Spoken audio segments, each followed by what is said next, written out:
I kicked a pair of shoes with rough stitching to the ground. How could I, the young master of the Su family, wear such tattered stuff? The maid picked it up again with an embarrassed look on her face, and I kicked it away again. Chun-Li said coldly, "Don't put rubbish on my son." As soon as she finished speaking, Grandma Chunhua slammed the door and left with a sullen face. I looked at her back as she walked away, but my heart was gloomy. This was a turning point, and the plot line began to move towards danger. Sure enough, a few hours later, I was taken to a small house in the wilderness. In the dim light, a wretched man smiled and said, "What a pretty girl. She's perfect to be my daughter-in-law." "Help!" I screamed in my heart.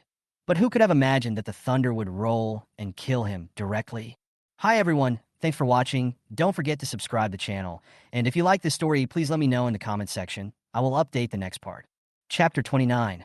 I never thought that one day I would become the center of a family conspiracy as a baby. What exquisite little tiger shoes. Let me put them on for the young master. The maid picked up the shoes with a smile and was about to put them on my feet. I raised my leg in disgust and kicked them with a pop. To the ground. Really? I sneered in my heart. Wearing someone else's shoes? Are you kidding? Even if I'm a matchmaker, I should at least be worthy of my status. The maid thought I had kicked them off accidentally, so she picked them up again and continued to put them on me. Chun-Li, my mother, tried to stop me, but I kicked the shoes away again. The scene was awkward for a while, and the maid smiled dryly. "Young master doesn't seem to want to wear these shoes." "Of course not. How dare you put such rubbish on my son?" Chun-Li said coldly. "Shoes with rough stitching like this are despised by children in the countryside." This made Chunhua, my grandmother, turn pale. She grabbed the shoe angrily and sneered. "Okay, you look down on me, right? Since I'm not welcome, I'm leaving." Mom didn't notice Chunhua's frighteningly cold expression at all and waved her hand to let her go. But my heart sank. The plot line was developing in a dangerous direction.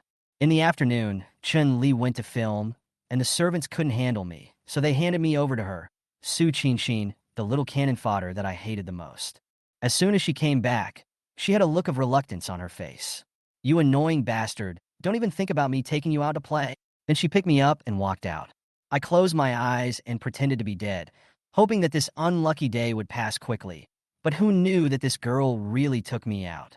Just when I was desperately thinking that I was going to be reduced to human cargo, Chunhua's face, smiling as brightly as a chrysanthemum, appeared. "Oh, Xinshin is really Grandma's good baby." Su Ning looked disdainful and said, "Grandma, take me to the amusement park alone next time. This kid is so annoying." Okay, I'll just bring one next time." Chunhua followed her wishes, her tone very perfunctory. As I listened to their conversation, alarm bells went off in my mind.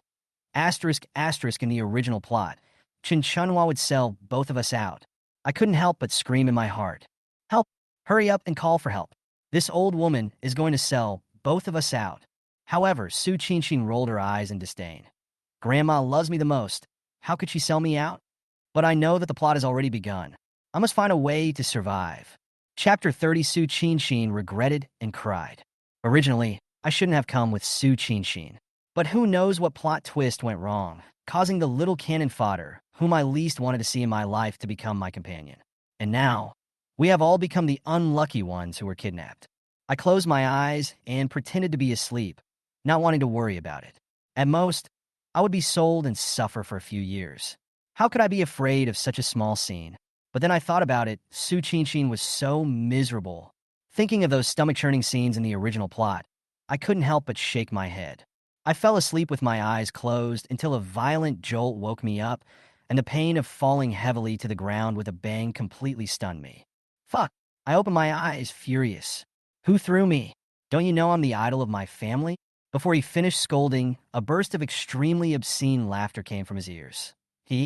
What a beautiful girl. She is perfect to be my son's wife." I was startled and turned my head suddenly. Sure enough, Su Ning was beside me. Her face was pale, and her eyes were full of despair. All around, there were airtight earth walls that exuded a foul smell.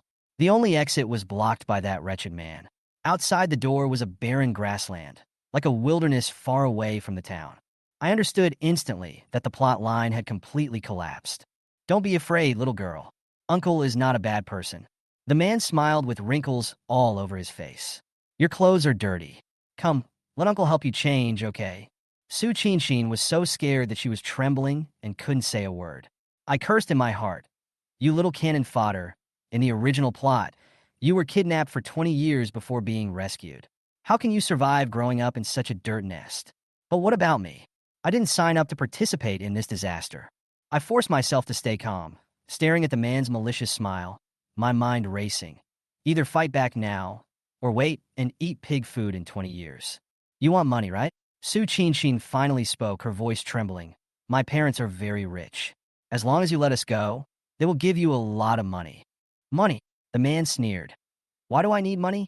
You are so beautiful. Money can't buy you. I took a deep breath, realizing that if I didn't act, it would be over. Come one step closer. I suddenly yelled. My voice was sharp and high, like a bomb in the empty room. The man was stunned for a moment and stopped subconsciously. Su Ning looked at me blankly, and hope appeared in her eyes for the first time. In the original plot, you waited for 20 years. This time, with me here, there is no way. Chapter 31. The wretched man took out a set of children's clothes from somewhere and walked towards Su Ning while rubbing his hands. His shadow covered the little girl, and her face turned pale with fear. Her pupils slightly dilated, and her body trembled in instinctive fear. Go away! Don't touch me, she cried. The man sneered. Why are you shouting? There's no one around. Just cooperate with your uncle and change your clothes. His big dirty hands had already reached out. At this moment, I couldn't stand it anymore, so I kicked over the kettle on the table and yelled, Get out! Don't touch her! The man was stunned for a moment, turned around and glared at me, threatening fiercely. I'll deal with you later. After that, he reached out his hand towards Su Ning again. Damn it, if I were 10 years older, I would beat the scumbag you to a pulp. Just as I was cursing in my heart, thunder suddenly sounded in the sky, from far away to near, rumbling. Before I could react, a terrifying thunderbolt fell from the sky and struck the wretched man. The thunder was deafening, and the air was filled with a burning smell. When the smoke cleared, the man on the ground had been struck by lightning and was charred to ashes. He fell straight down. I was stunned. What the hell? I cursed him, and the thunderbolt really struck me? This golden finger is too magical. Su Ning was stunned for a long time before she came to her senses. She got up and hugged me, crying with tears all over her face. I'm sorry, brother. It's my fault. I have implicated you. She hugged me and ran wildly, trying to escape from this hell. However, when she got to the door, she found it was locked. She looked around desperately and found that the man's mobile phone was also broken by lightning. Brother, do you have any other solution? She looked at me expectantly, as if I were the savior. I rolled my eyes. If I could hack the door lock, this story would have ended long ago. However, the thunder in the sky sounded again. As the thunder became more and more intense, the villagers nearby began to open the door to check. Soon, they found us following the thunder. The next morning, the news exploded. Villagers of Dengwa village rescued 2 abducted children in the thunder in the middle of the night. When one of the baby boys was picked up, the village welcomed the heaviest rain in 3 years. When the news came out, the Su family was in chaos. My mother, Chun-Li, sat on the floor with her head buried between her knees, crying so hard that her frail body could not stop shaking. Chapter 32. It's my fault. I shouldn't have gone to the crew. My mother Chun-Li cried breathlessly, tears falling like beads from a broken string, and she curled up into a ball. If I hadn't left, Su Hao and Qin wouldn't have been lost. My father Su Tian held her hand, his tone full of comfort. Wan Xiao, this is not your fault.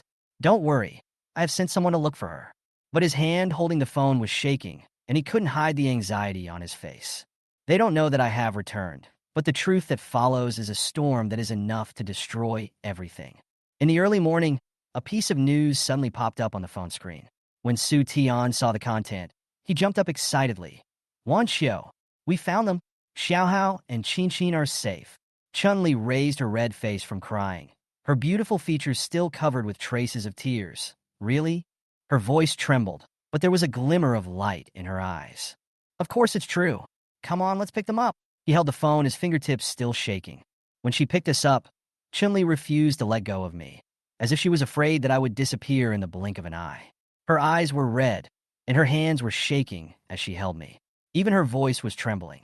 Qin, tell Mom, who took you away? The air froze instantly, and everyone's eyes turned to Su Ning. She lowered her head and said in a voice as light as a feather, "It's Grandma." As soon as the words fell, it was like a bolt of thunder exploding. Chin, you were talking about? Grandma? Which grandma? Chun-Li's face changed, and her tone was full of pleading, as if she hoped that the answer was not the grandma in her mind. It's Grandma. Su Chin raised her head and emphasized the pronunciation of the word. Chun-Li's body shook violently, and she leaned into Su Tion's arms, her face full of shock and disbelief. How is it possible? She is my mother. Even a tiger won't eat its own cubs. How could she kill her own grandson and granddaughter? Oh, what's impossible? I couldn't help but sneer. She is not your biological mother at all. She only has her biological daughter in her heart. She sold her second sister to someone else as a child bride in order to treat her own daughter's illness. Didn't you realize that she has always hated you? Before I finished speaking, Chun-Li seemed to have been stabbed in the vitals and was stunned. Wife, do you still remember things from your childhood? Su Tian asked in a low voice. I had a serious illness before I was 6 years old, and I can't remember anything. Her voice became lower and lower, and she seemed to fall into a bottomless abyss. She's not being nice to you. She's using you, Su Tian said coldly. She asked you to study hard so that she could get the most out of you. Now that you've become a big star and can make money, she's the real winner. Hearing this, Chun-Li's legs went weak, and she almost fell down, her eyes full of despair. Call the police. Her voice was bone-chillingly cold. If it's really her, I will never forgive her.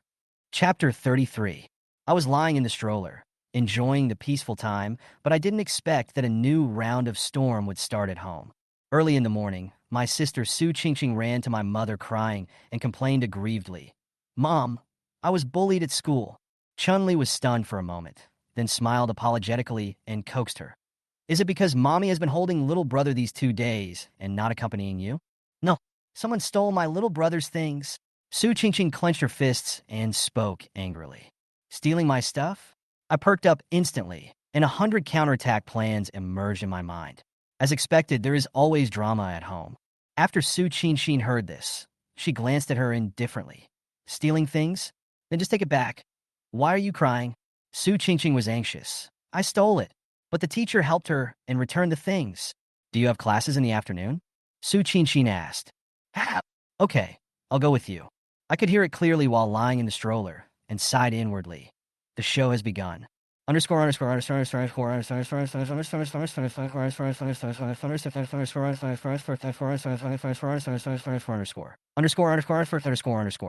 the afternoon, Su Qingqing pushed the stroller to school with Su Qingqing. As soon as she entered the classroom, she saw a group of children gathered around the window and chattered. Yao Yao, this bracelet is so beautiful. A little girl with twin ponytails raised her wrist proudly. This is what my grandma bought for me. It's so expensive. When I saw her showing off, I almost couldn't help rolling my eyes. This is clearly my thing, and she is showing it off. How shameless of her. Su Qingqing walked over, pushed the group of children away, and snatched the silver anklet. Give it back to me. I'm going to tell the teacher to arrest you. Yao Yao screamed in frustration. Go ahead. I also want to tell the teacher that a thief stole my brother's things.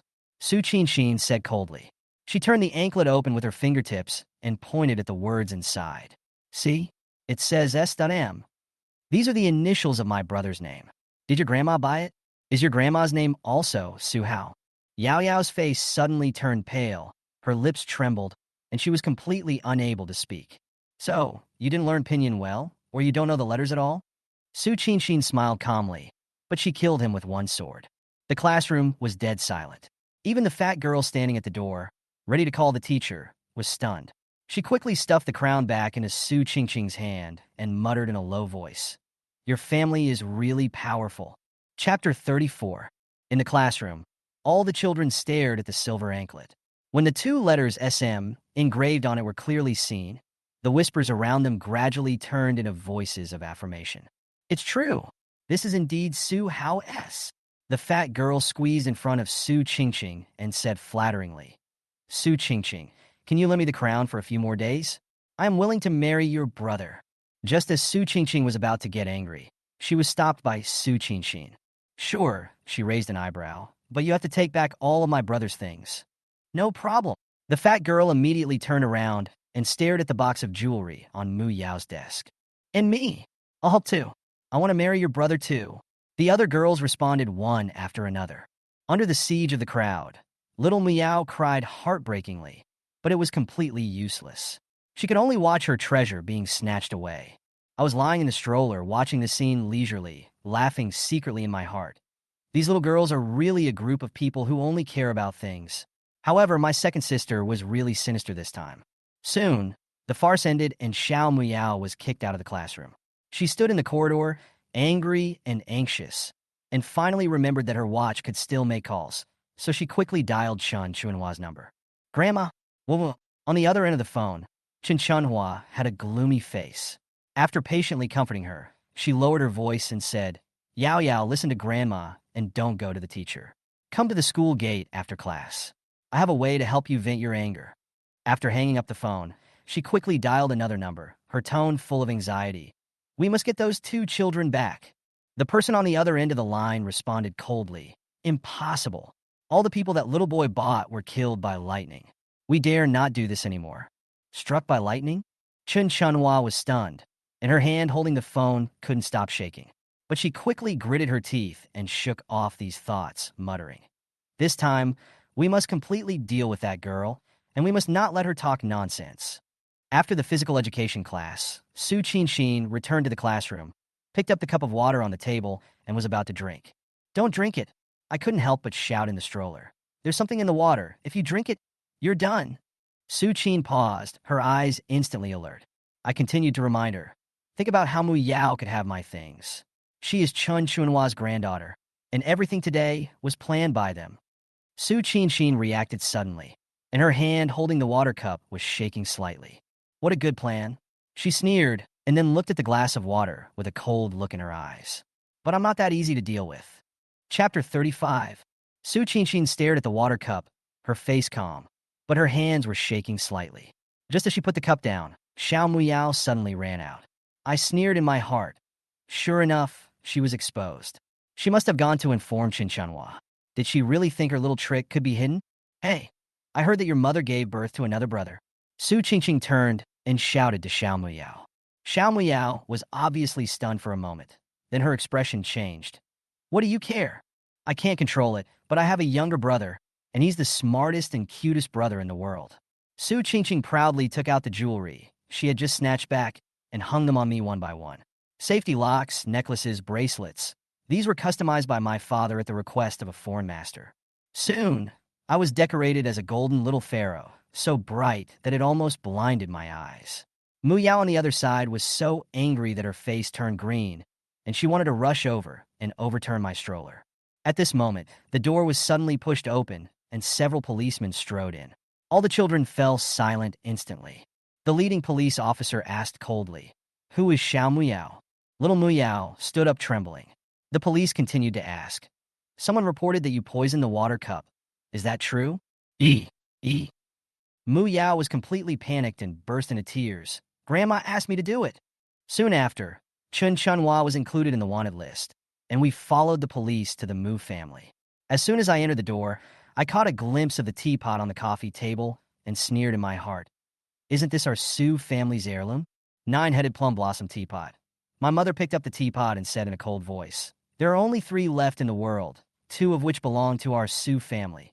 And this one, a cold light flashed in her eyes. It's actually in your house? Zhou Qin pretended to be calm. I don't know, this is a gift from my mother. I sighed speechlessly. This woman is really bad at lying. The police investigation revealed the true face of Zhou Qin's family. The stolen antiques were worth tens of millions. On this day, not only were all the items returned to their original owners, but even the hidden dangers that Chen Chunhua had buried for many years were eradicated. On the way home, my mother hugged me with an unprecedented tenderness in her eyes. Fortunately, we have a little baby in our family, otherwise, the Su family is really finished this time. I smiled proudly in my heart. Mom, I can be even better, but if you knew how rich your biological parents are, I'm afraid you would be more grateful to me. Biological parents? My mother's ears pricked up instantly, her face filled with shock and expectation. But just as I was about to continue speaking, my old habit of leaving room for foreshadowing came back, so I simply closed my eyes and pretended to sleep. My mother hugged me helplessly and sighed softly. This baby really makes me feel anxious. Chapter 36. Recently, my mother Chun Li's doting on me has reached a new level. She has to hold me in her arms when eating, sleeping, applying facial masks, and even going to the toilet, leaving me no personal space at all. Even the servants in the house were shocked. Madam, you are too doting on the young master. Oh, it's only natural that you pamper me, who made me so cute. When the police came to my house to take my statement in the afternoon, I was still held tightly in their arms. When a young police officer came in and saw my mother, his face instantly turned red like a ripe tomato, and his hands were shaking when he handed over the documents, as if he had seen a fairy. Ms. Chun, this is a video confession about your life experience. He spoke stutteringly, his eyes wandering, but he couldn't help but steal a peek. In the video, Chin Chunhua's face appeared on the screen. She smiled miserably and said, "Why can her daughter enjoy all the glory and wealth, while my daughter has to suffer? So, I took her daughter away and let her have a taste of the life of ordinary people." On the screen, her crazy laughter suddenly stopped. My mother turned pale, tears streaming down her face, and she hugged me and trembled. "Don't be sad, Mom. You still have me? You gave birth to a genius son. Your life is secure." I comforted her in my heart. She almost ruined my life and harmed my child, and she was only sentenced to 8 years. My mother was so angry that her voice was trembling. The police officer was about to give me some advice, but when he saw me giggling, he was at a loss. My mother also felt relieved by my smile, and she bent down and kissed me. "Baby, you understand me the best." However, an explosive piece of news came on the evening news. Chen Chunhua was struck by lightning. It was said that she was the only one who was shot when the prison was relaxed, and all other prisoners were safe and sound. My mom and dad watched the news for a long time, and then looked at me silently. "Isn't our son a little mysterious?" "Oh, of course it's mysterious. Otherwise, how can I save your family?" At the banquet, I became the focus of everyone's attention. Lin Mian picked me up and gave me a kiss, and proudly boasted to the other female stars, "Xiao likes me the most." Xiao Mingyue stood aside, her eyes full of envy. I could see that she was still too shy, so I took the initiative to reach out to her for a hug. "Really?" Xiao Mingyue was flattered and hugged me. I kept giggling in her arms. The actresses around me started to make a noise. "Xiao Hao, now you know who the beauty is." My mother stood beside me, with a sour expression on her face. "Am I not a great beauty?" Tang Jessen wanted to hug me, but I kicked her in the face without hesitation. When Lin Mian snatched me back, I smiled even sweeter. "Our Xiao Hao can distinguish between good and bad people. He is very smart." Tang Jessen's face turned green, and she must have kicked me 1,000 times in her heart. "Ha! You dare to step on my mother to get to the top. Kicking you once is a bargain for you." Chapter 37. Tang Jessen stared at Chun Li's face, the resentment in her heart spreading like a poisonous snake. All this resentment started with the explosion of self-reflection. She chose the wrong script, but Lin Mian became famous overnight with this drama and had countless fans. She even felt that if Chun Li hadn't insisted on investing in this drama, she could have done better. But now, she can only endure it and cannot argue with Lin Mian in public. Otherwise, she will be torn to pieces by the fans. Thinking of this, she quietly slipped into the bathroom and called Su Shirkuan. There was silence on the other end of the phone for a moment, and a low voice said, "I know what to do." Tang Jessen's lips curled up with a sneer. At the end of the party, Lin Mian was drunk and staggered to Chun-Li, "Sister Wanxiao, I have to go first." Hiccup. As soon as she finished speaking, Su Hao and Chun-Li's arms suddenly struggled and grabbed Lin Mian's sleeves and refused to let go. Lin Mian smiled and leaned over to kiss Su Hao. "Oh, Xiao Hao saying bear to leave your godmother? Okay, I'll come to see you another day." But when she tried to break free from the child's hands, she found that the little hands were surprisingly strong. "What's wrong with Xiao Hao?"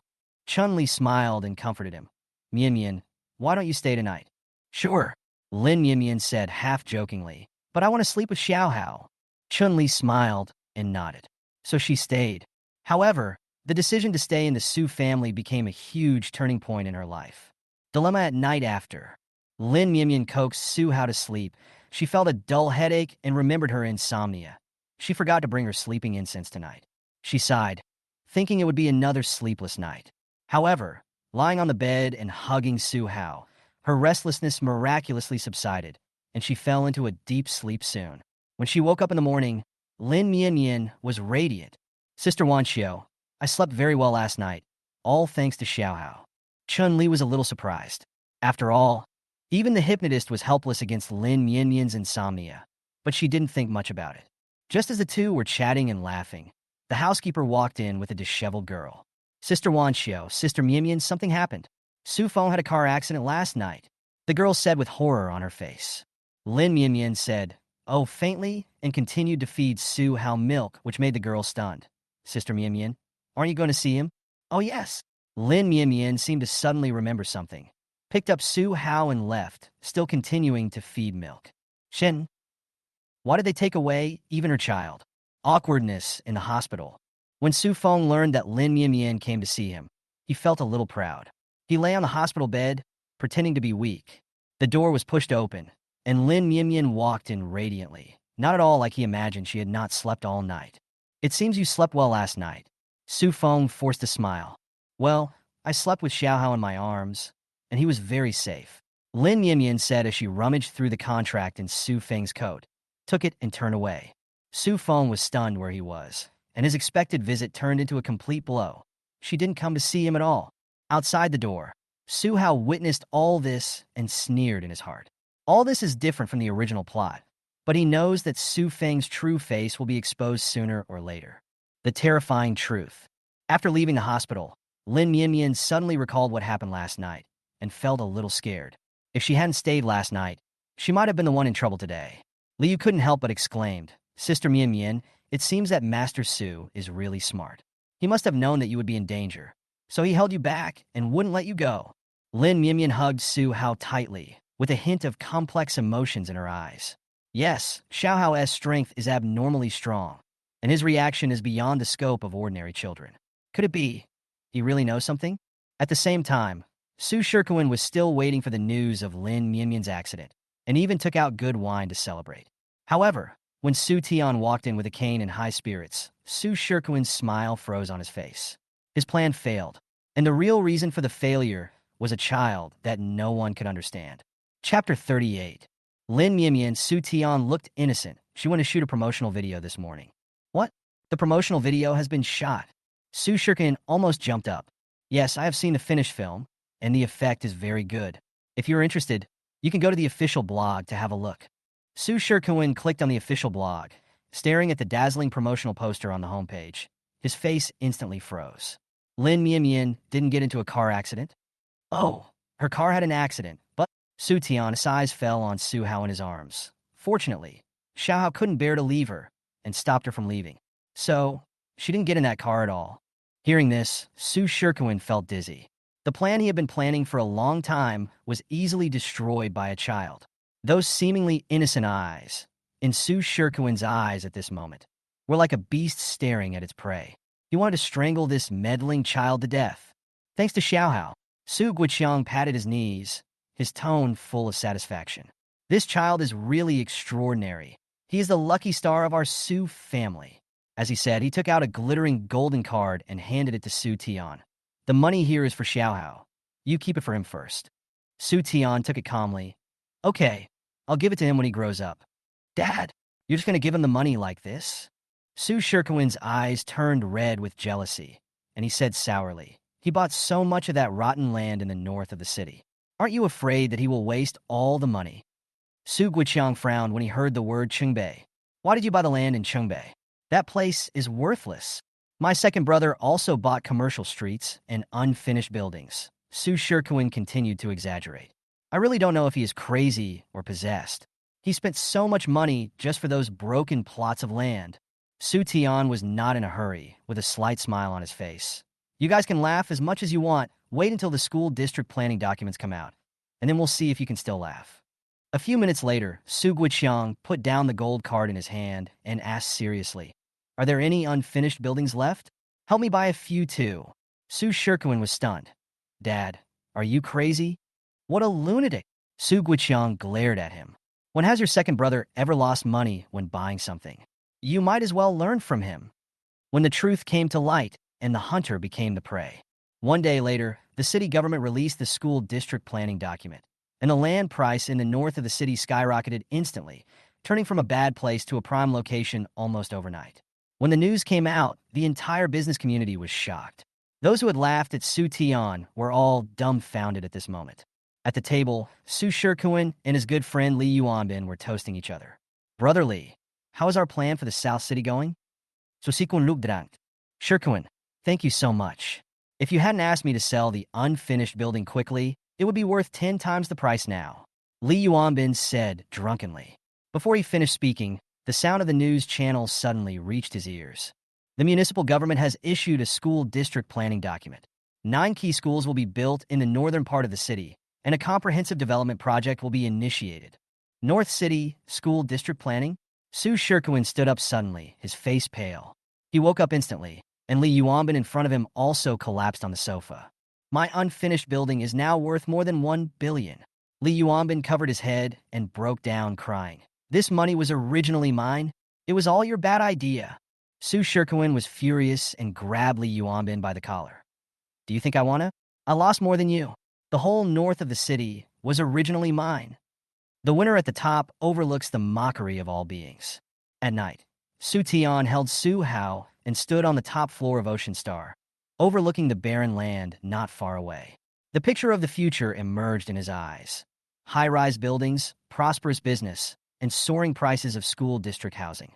A sneer rose at the corner of his lips. In the early morning, a piece of news swept the circle of friends in the business community. Li Yuanbin died after jumping off a building and failed to be rescued. You asked for it. Who can you blame?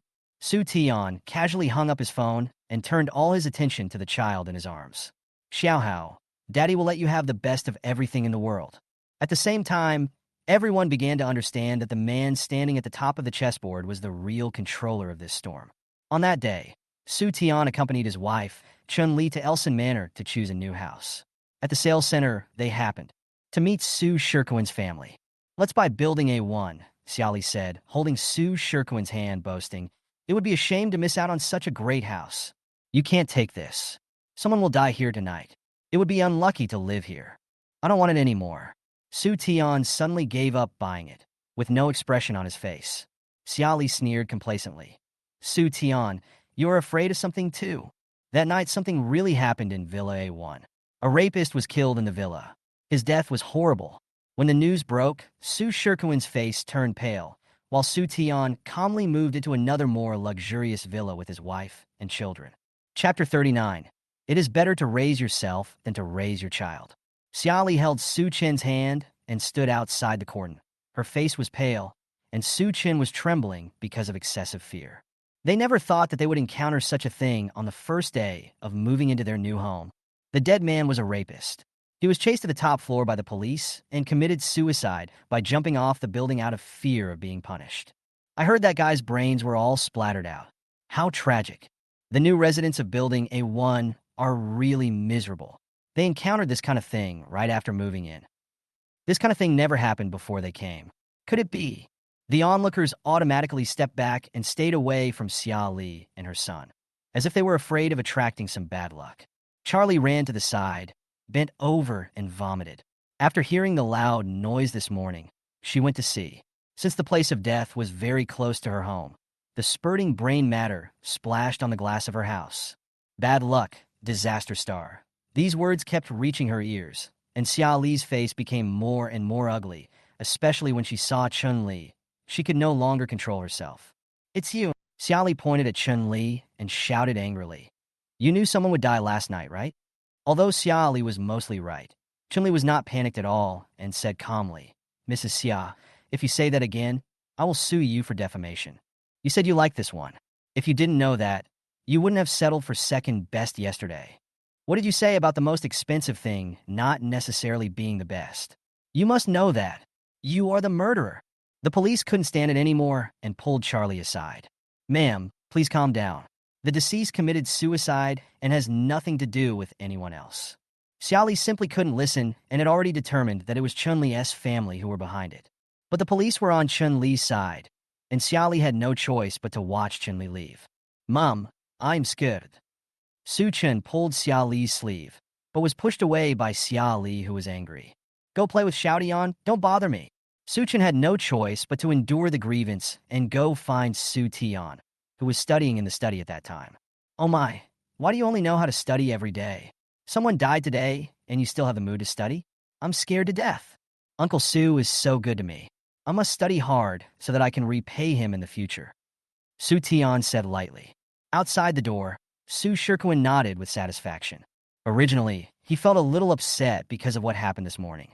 Why is it that Su Tian always has good luck, while he is always the unlucky one? It's as if even God is on Su Tian's side. But when he saw the child in front of him, he suddenly felt hopeful again. This child is extremely talented.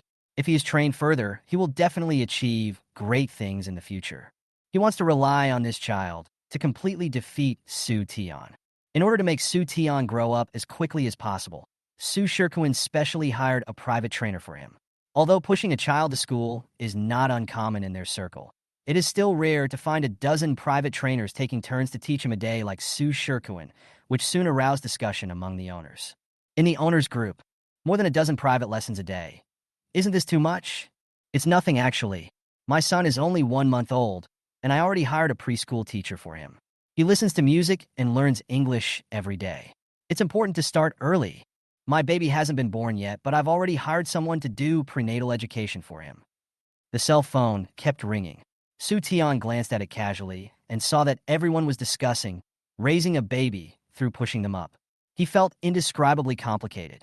Today is the weekend, and he wanted to go fishing to relax. But who knew?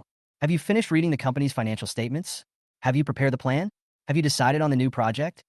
Su Tian had no choice but to put down the fishing rod in his hand and looked at his son in the crib with resentment. The little guy blinked his big eyes, looking innocent and naive. He would think so too if he couldn't hear the little guy's voice. After hesitating for a while, Su Tian had to accept his fate, put down his fishing rod, and go to complete his unfinished work. That's right. Such good weather should be used for work. Time is money, and money can't buy time. Su Tian. With Su Hao's encouragement, Su Tian finished all the work in just half a day. He closed the pen cap, stretched comfortably, and felt refreshed. Thank you, little guy. If it weren't for this little guy, these tasks would definitely have to be left until late at night. Aya, why are you thanking me? I should be the one thanking you. You work hard, and I lie down. This way, I can be a rich second generation when I grow up. I'm so happy. Su Tian was immediately confused. It turned out that he was working for this little guy. Today is the weekend. Why are you still working? Chun-Li walked in with a glass of water and asked curiously. Su Tian came back to his senses, looked at Su Hao, and said jokingly, I want to make more money for our son while I am still young.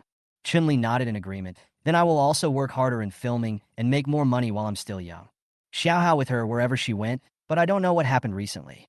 She hasn't been seen for several days. He must have gone out to play. There are surveillance cameras in the park, so he'll be fine. Su Tian didn't take it seriously and didn't think there would be any problem. Su Hao remembered something. In the original plot, Su Qingqing learned to be bad at this time. Although Su Qingqing doesn't like studying, her IQ is not low and she has inherited Chun-Li's acting talent. Even the director who discovered Chun-Li said that Su Qingqing is a natural actor. If she hadn't been addicted to games, she could have shined in the entertainment field. The reason why Su Qingqing became unlearned and unskillful was because of Su Shirkuan's secret trickery. The fourth sister must have followed a few hooligans to the game hall. Those gangsters were brought here by Su Shirkuan. Su Shirkuan wanted to teach the fourth sister bad things. Su Tian's expression changed. He picked up his coat and walked out. Chun-Li followed soon after. Both of them looked unhappy, and it looked like a storm was about to come. The door was slammed shut with a bang. Su Hao was left in the study, counting sheep out of boredom for a while. About half an hour later, the door was opened again. Su Tian was covered in cold air, and he brought Su Qingqing in with one hand. Chun-Li's face was not looking good either, and she lectured her half angry and half disappointed. Mom didn't stop you from playing games. If you want to play, you should play at home. How can you go to that kind of place? What if you meet a bad guy? When she went in just now, a few yellow-haired guys surrounded her precious daughter, smoking the kind of cheap cigarettes that cost a few dollars a pack. The whole box was filled with smoke, and people couldn't open their eyes because of the choking. Her heart was broken when she saw her spoiled daughter being treated like this. A yellow-haired man even handed a cigarette to her daughter's mouth. If she hadn't gone there in time, the consequences would have been disastrous. Su Qingqing blinked innocently. Dad, Mom, those brothers are very nice to me, Please don't make a fuss, okay?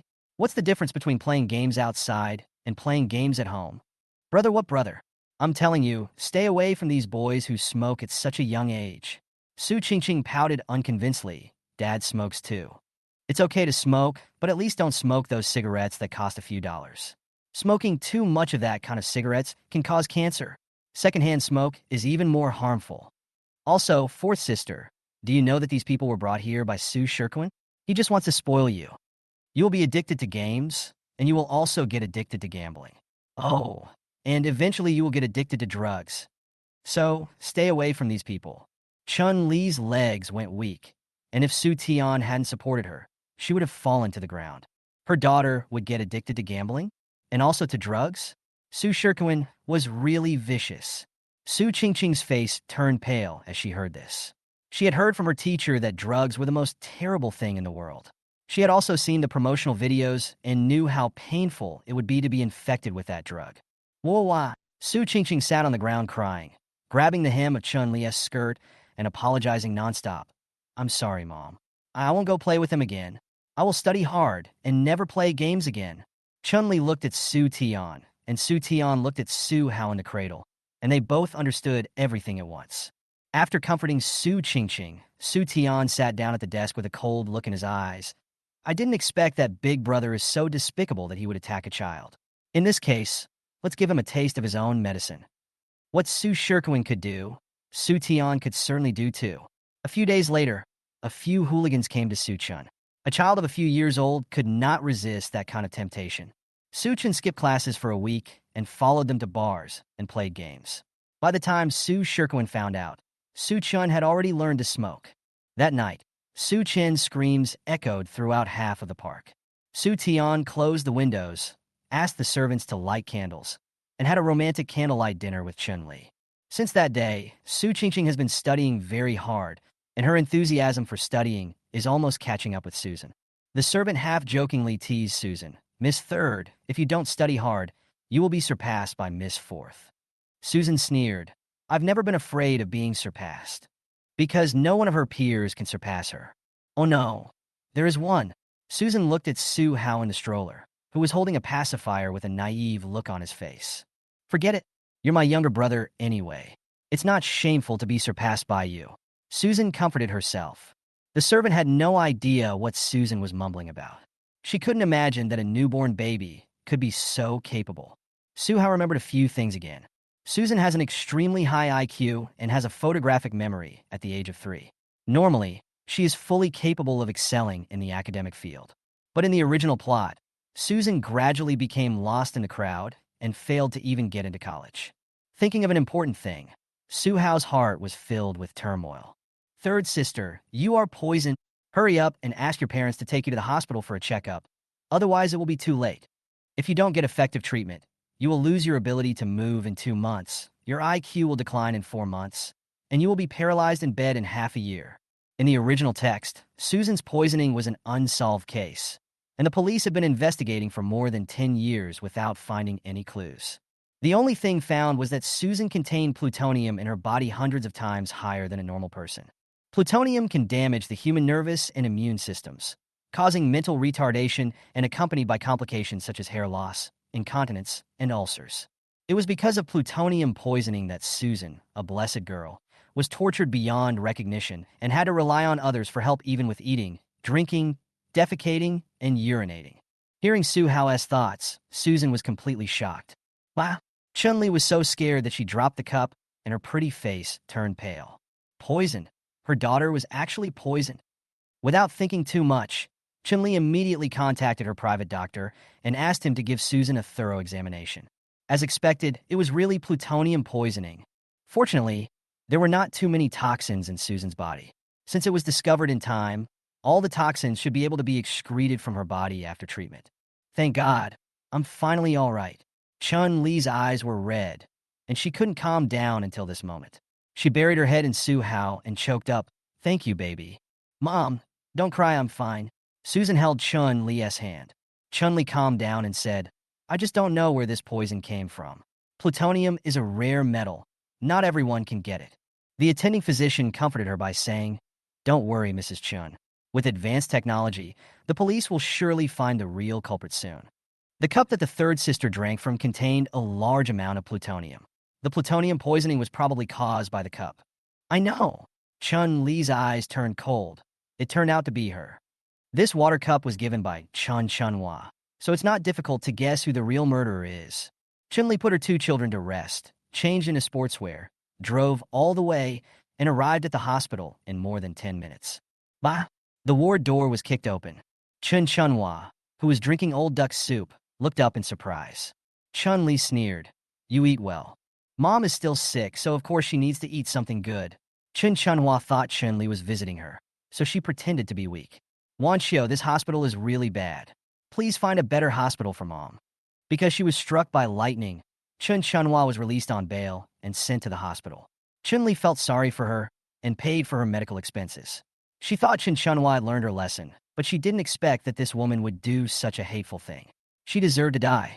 I came here to tell you that I will not pay for your subsequent treatment expenses. You can take care of yourself. Chun-Hua's eyes widened. What did you say? Medical staff also tried to persuade Chun-Li. Tomorrow you will have your last skin grafting surgery. If you stop the treatment now, the skin grafts will rot away and you will definitely die. If you forcibly stop the treatment now, it will be the same as killing someone. Chapter 40, Sickly Girl. She and I have no relationship, so I have no obligation to pay for her medical expenses. If you feel sorry for her, just pay for her treatment yourself. Chun-Li had a cold and arrogant look on her face, and her words choked the young nurse to the point of being speechless. After a long while, he stammered, One surgery costs at least hundreds of thousands, and my monthly salary is only 3,000. Aren't you asking too much? Then you could take out your dowry and borrow some money from relatives and friends. I think you can still get a few 100,000. Are you kidding? I don't even know her. The young nurse couldn't hold it in any longer. Chun-Li sneered. It seems that your kindness is just lip service.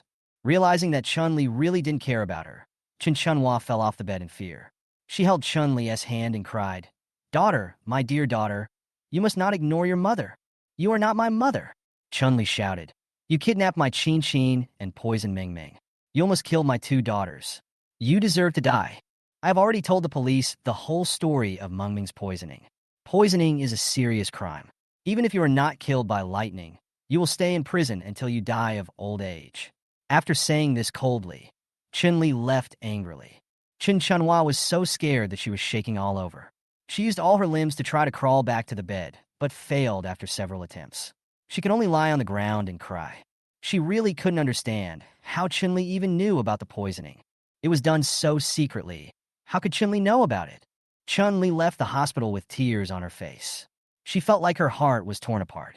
The mother she lived with day and night turned out to be an unforgivable murderer, and she was the child raised by a murderer. When she reached the river, Chun-Li suddenly had an idea. Could she wash away her sins by jumping in? She didn't know how long she stood by the river before a warm hand grabbed her arm. Chun-Li turned around in astonishment and was pleasantly surprised to see that it was Su Tian. Husband, why are you here? Not only did she come, but she also came with her favorite baby. Su Tian breathed a sigh of relief and looked at Su Hao in his arms with gratitude. If this little guy hadn't told him that Chun-Li might commit suicide, something big would have happened today. I know everything that happened at home. She deserved to die. You must not put the blame on yourself for her mistakes.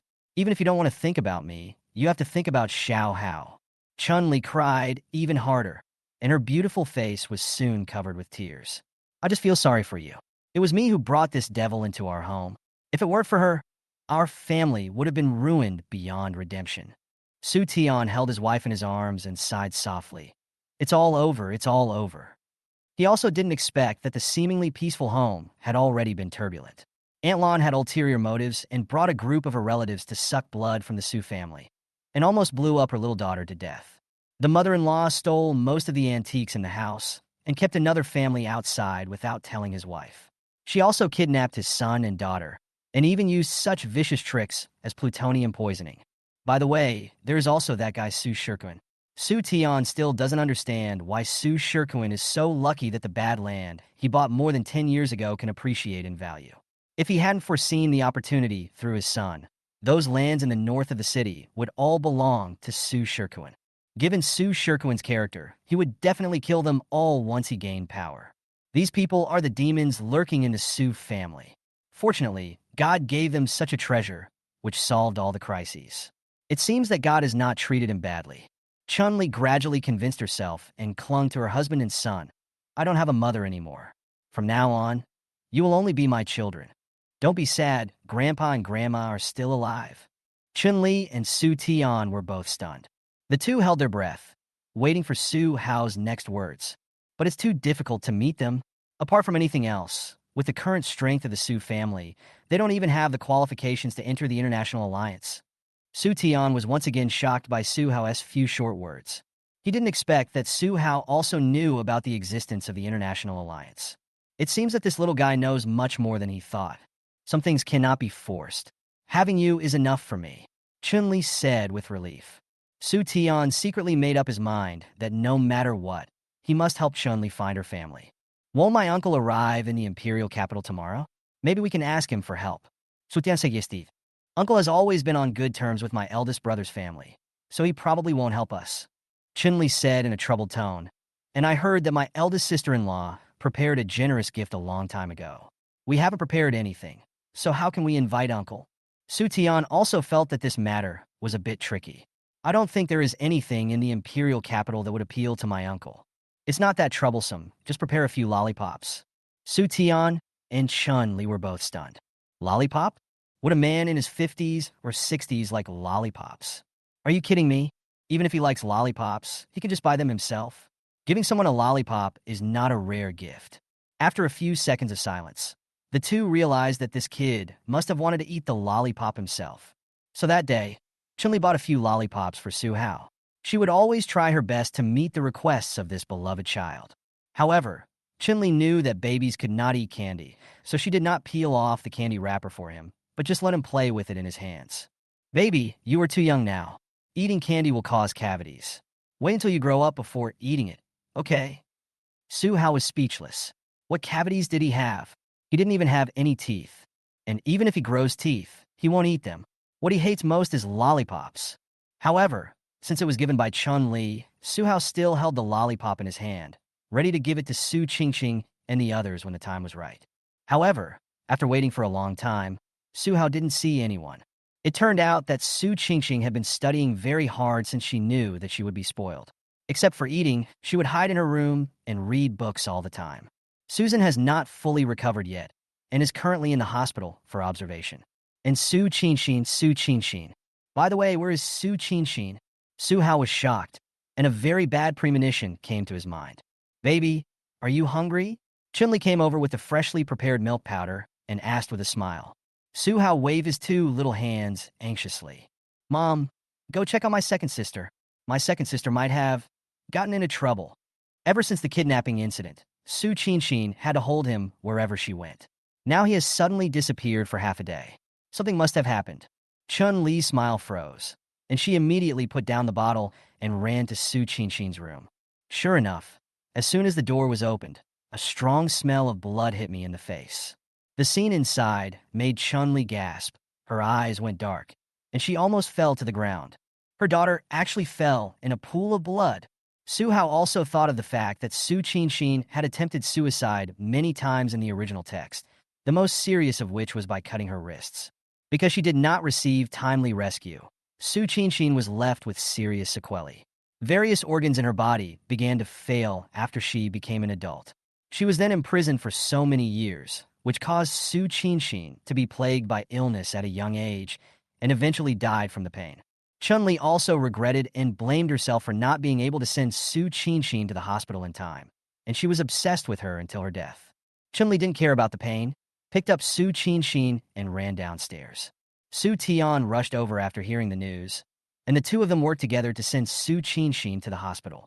Chun-Li broke down and cried in Su Tian's arms. It's all my fault. I was too careless. Even Xiao Hao noticed something was wrong, but I didn't know anything. If it weren't for Xiao Hao, Qingqing would. She really couldn't say that word, nor could she imagine the consequences of that word. Su Tian could only comfort her patiently.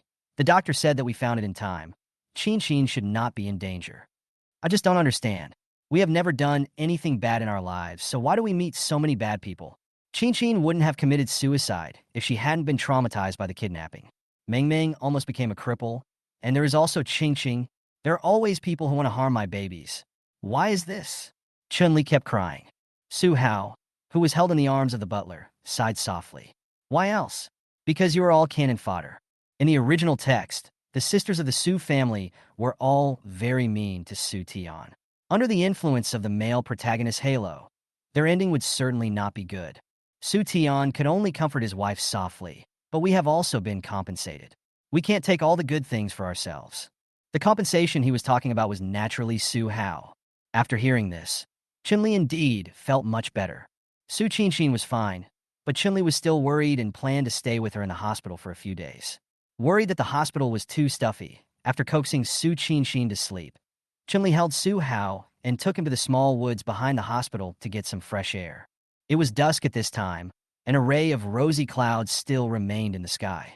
The light of the setting sun cast a layer of golden gauze on Chun-Li's body, making the illuminated face even more holy and beautiful. Although private hospitals are sparsely populated, a dazzling person like Chun-Li can attract countless attention wherever she goes. Chun-Li would bring an assistant with her when traveling to prevent accidents. This was the first time she went out alone with her child. Under the sunlight, Chun-Li is more beautiful than ever. Not to mention her captivating face. Even her curvy and beautiful figure is enough to make people fantasize. The surroundings were so quiet that it was a little scary. Chun-Li had a premonition and was about to leave, but was blocked by a man with gold teeth. There was a little girl following not far behind the man. Beauty, don't leave in such a hurry. It's going to be dark soon. Why don't we do something interesting here? Chun-Li opened her almond-shaped eyes wide and glared at the man angrily. Get lost. Unexpectedly, the man was not angry at all. Instead, he sighed comfortably. Yes, that's it. Scold me. Keep scolding me. Chun-Li was frightened and backed away repeatedly while holding Su Hao in her arms until her backs hit the tree trunk. The man gradually approached, his expression becoming more and more obscene. As long as you scold me a few more times like you did just now, and step on me a few more times with your high heels, I will let you and your son go. The man looked around and found no one. Then he actually knelt down with a plop. Chun-Li is an actress. She doesn't feel uncomfortable wearing 9-centimeter high heels. Her temperament is much better than that of ordinary people. The man knelt down in front of Chun-Li's high heels and wanted to touch them with his nose, but he pulled it back, mumbling, "Queen, please. Trample on me as much as you want." Chun-Li leaned against the tree trunk and curled herself up into a ball, like a frightened kitten, helpless and pitiful. The man crawled over like a dog. The first one who couldn't stand it anymore was Su Hao. Seeing Chun-Li being bullied like this, he was so angry that fire was about to burst out of his head. Get lost! Chun-Li raised her tearful face, and at that moment, thunder rumbled in the sky. Boom, boom! Originally, Chun-Li was most afraid of thunder, but this sound of thunder made her feel extremely at ease, because she knew that it was her baby summoning her to protect her. The man was also nailed to the spot, and his slow-witted brain took a long time to remember something. Chun Laosi was struck to death by lightning because he kidnapped a child. Chun Chunhua was also struck to death by lightning because she kidnapped a child. That day, he also advised Chun Chunhua not to set her sights on that child, because that child was very evil. Unexpectedly, he would run into the trap today. That's not me, I'm leaving first. Don't chop me. The man got up from the ground and ran away. A series of thunderclaps struck behind him, leaving behind a trail of white smoke, a burning smell, and a series of heart-wrenching screams. The thunder continued for a while before gradually stopping. Chun-Li was still in shock and leaned against the tree trunk, gasping for breath. Su Hao was unexpectedly met with a pair of beautiful and cold eyes. The girl leaned lazily against the tree trunk, looking at him quietly. Su Hao never thought that one day he would experience the emotion of fear from a little girl. She is still a beautiful little girl who doesn't look real. Those eyes were as black as ink, hiding an unspeakable morbidity, and paired with an extremely delicate yet cold little face, he looked like a red-bellied poisonous snake in the grass, emitting a faint chill all over his body. Chun-Li also noticed it. Are you that man's daughter? Go find your father. No. The girl's voice was pleasant but hard, like the cold syllables that only a robot could utter. Then he must be your relative. Go find him quickly, otherwise you will have nowhere to go when it gets dark. Chun-Li said patiently. The girl's eyes darkened. and a hint of impatience flashed in her dark eyes. Oh, another idiot. Mom, why are you so stupid? That man is obviously a human trafficker. Chapter 41, Su Ning. The girl opened her eyes slightly, and her icy little face showed a rare expression of astonishment. Who was talking just now? How could he have such a beautiful daughter if he was so ugly? The girl looked at Su Hao and confirmed that the sound came from there. But how can a newborn baby speak? Let's take her home first, otherwise the trafficker will definitely come back and take her away. Alas, this little girl is really pretty, but she has a bad fate. Now, Su Ning was completely sure that it was this little thing that was speaking. No, it wasn't her who was talking, but she could hear his thoughts. I just don't know what he meant by bad luck. She comes from a prominent family and was born with a life that others envy. So how could she have a bad fate? What's your name? Chun-Li asked. Su Ning. Isn't that man your relative? No. Chun-Li's face was filled with heartache. How pitiful. You were taken away by the hateful human traffickers when you were so young. Fortunately, the traffickers were scared away. Otherwise, you would be in great trouble. No. The girl's lips curved slightly, and her white and tender hands took out a dagger and played with it in front of her body. I will kill him. Hey, little guy, killing is against the law. And where did you get the knife? Give it to your auntie quickly. This is very dangerous. Chun-Li quickly snatched the knife and said worriedly. The girl sneered, boring and childish. Let's go. Go home with auntie. Chun-Li's sudden hand by moving sideways, her little face full of disgust. This woman is very beautiful, and is no less beautiful than her younger aunts, but she's just mentally damaged, which is such a pity. Su Ning turned around and left, and Su Hao didn't want to let her go. After all, with this little girl, things would go much more smoothly. Because Chun-Li was squatting, Su Hao could just hold Su Ning. At first, Su Ning didn't care and didn't take Su Hao seriously at all until she found that she couldn't break free no matter how hard she tried. Then she turned back in shock. Su Ning was even more shocked when she found out that it was Su Hao who grabbed her. How come this kid has so much strength? Worried that he would really make this little witch angry, Su Hao quickly picked up the lollipop he had hidden long ago and handed it to Su Ning. Guessing what her son was going to do, Chun-Li hurriedly moved forward and said, Little guy, my son loves lollipops the most. He is willing to give you the lollipop. It seems that he really likes you. Su Hao complained speechlessly. He didn't like lollipops at all. Su Ning stood still, staring at the lollipop intently. Lollipop. All the adults around her thought that she didn't like lollipops, but no one knew that lollipops were her favorite snack. No one ever gave her a lollipop. Su Ning walked forward, slowly stretched out her hand, and took the lollipop from Su Hao's hand. Su Hao was not surprised at all, because in the original text, Su Tian used a lollipop to exchange for the admission ticket to the International League from Su Ning. Because of this incident, even though the original novel described Su Ning as so horrible, with a snake heart and a heart as vicious as a snake, he always felt that this girl was a fool. Chun-Li was also very surprised and felt a little proud. Her son is so amazing that he can even handle such a cold little girl. After taking Su Hao's lollipop, Su Ning did not refuse Chun-Li anymore and followed her back to Su's house. Because she had to attend the welcoming banquet the next day, Chun-Li was busy choosing the dresses for the whole family and temporarily put aside the matter of helping Su Ning find her family. The next day, worried about traffic jams, Su Tian and his family rushed to the Yank Hotel early. Su Ning followed the family with a sullen face. Her skin color was a sickly cold white. This was because she hated the sun and had never been exposed to it since she was a child. Now, walking in the sun, she felt sick. Ning, what's wrong with you? Are you feeling unwell? Chun-Li carefully noticed something was wrong. She is not feeling well. She just doesn't like sunbathing. She stayed in a small dark room until she was 6 years old and never saw the sun. It's better for children to get more sunbathing. Don't worry about her. Su Ning raised her eyes and looked at Su Hao, her willow-like eyebrows twisted into a ball. How did he know that she didn't like basking in the sun? How do you know she has been staying in the small dark room? Originally, Su Ning wanted to leave secretly. She didn't want to attend any boring party. But now that she had doubts in her mind, she didn't want to leave anymore. She always felt that the little boy must have many secrets. The group walked for a while and finally arrived at the hotel lobby. Su Shikuan had booked a seat here long ago, and Su Tian had also confirmed the banquet venue with Su Shikuan before rushing over. But when they opened the door of the hotel, they found that the lobby was completely empty. It's strange. Although we came a little early, there shouldn't be no one here.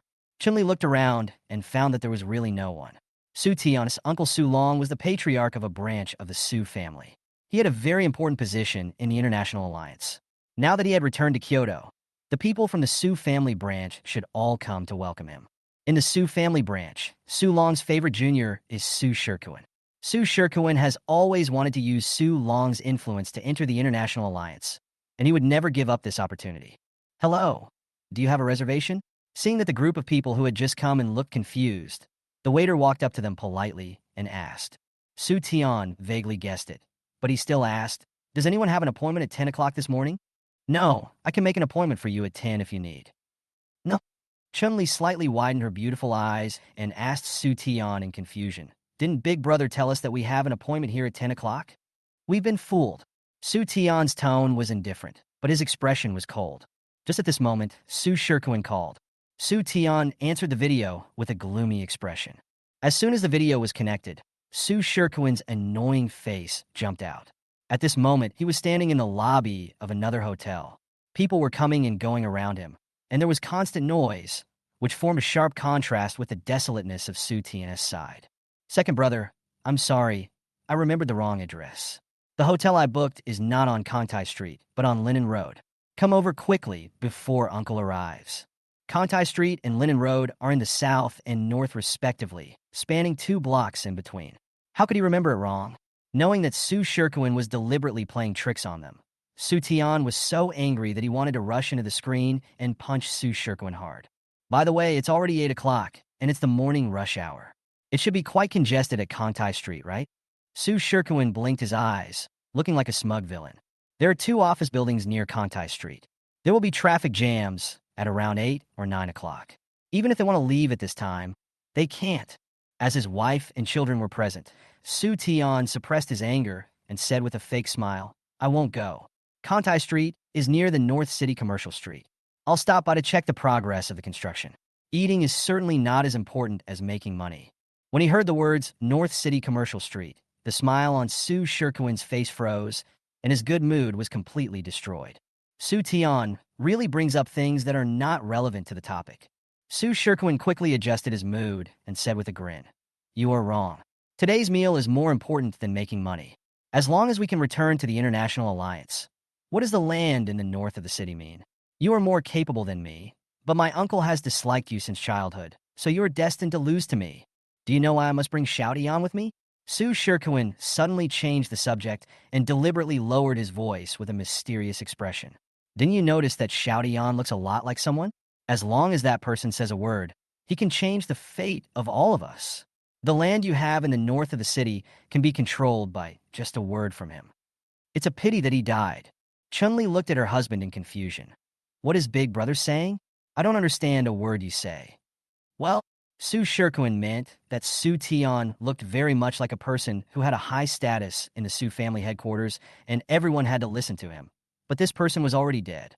Su Shikuan wanted Su Tian to be that person's substitute. That person's relatives, friends, and subordinates would definitely take extra care of him when they saw that Su Tian looked so much like him. But there is one thing Su Shikuan said that was wrong. Dad had long discovered that Su Tian looked very similar to that person. This was probably why he brought Su Tian back home. But for Dad, family is much more important than money. He would rather give this opportunity to others than let his family get hurt. With Su Tian's paranoid personality, if he continues to stay, it will definitely cause irreparable consequences. Su Tian didn't want his family to be hurt in any way, especially for the newly born Su Hao. He didn't want a child who had no blood relationship with him to snatch away everything that his biological son should have. After listening to Su Hao's long speech, Chun-Li's eyes suddenly turned red. "Husband?" Su Tian smiled at Chun-Li. He held his wife's hand with one hand and his son with the other. He looked at Su Shikuan with a calm and gentle gaze. "Even if you can return to the International League and rise to prominence, I won't be envious because," he looked at Chun-Li, "the best of everything in the world is already in my hands." After saying that, Su Tian raised his hand to hang up the video, then turned around and told the waiter, "Let's make a reservation for 10 o'clock.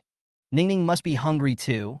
Let's eat first, then Uncle will take you to the police station and help you find your family." Xin Ningwei turned her head away awkwardly. She always ate alone at home and had never eaten with a group of people before. But that kid even knew about Su Tian. That was a secret that was not passed down within their family. It seemed that he knew a lot of secrets. Maybe he knew how Su Tian died? Then she had to stay and listen more. Soon, the waiter brought the dishes. The three daughters were all being cared for by nurses in the hospital, so Chinli would talk to Su Ning from time to time, and they had a pleasant meal. But halfway through the meal, the cell phone in Shin Ningwei's pocket suddenly lit up. Oh, you still have a cell phone? It should be your family calling. Answer it quickly. Shen Liurja. Shin Ningwei drank the soup in the bowl slowly, and then slowly answered the video call. On the other end of the video was a middle-aged man with a dignified appearance and sharp eyes. My dear Ningning, what are you doing now? Grandpa has arrived in Kyoto. Do you miss him? Are you scared of being alone at home? The middle-aged man's voice was completely different from his appearance. I am Kink. I don't want to. No. Shin Ningwei answered coldly like a robot.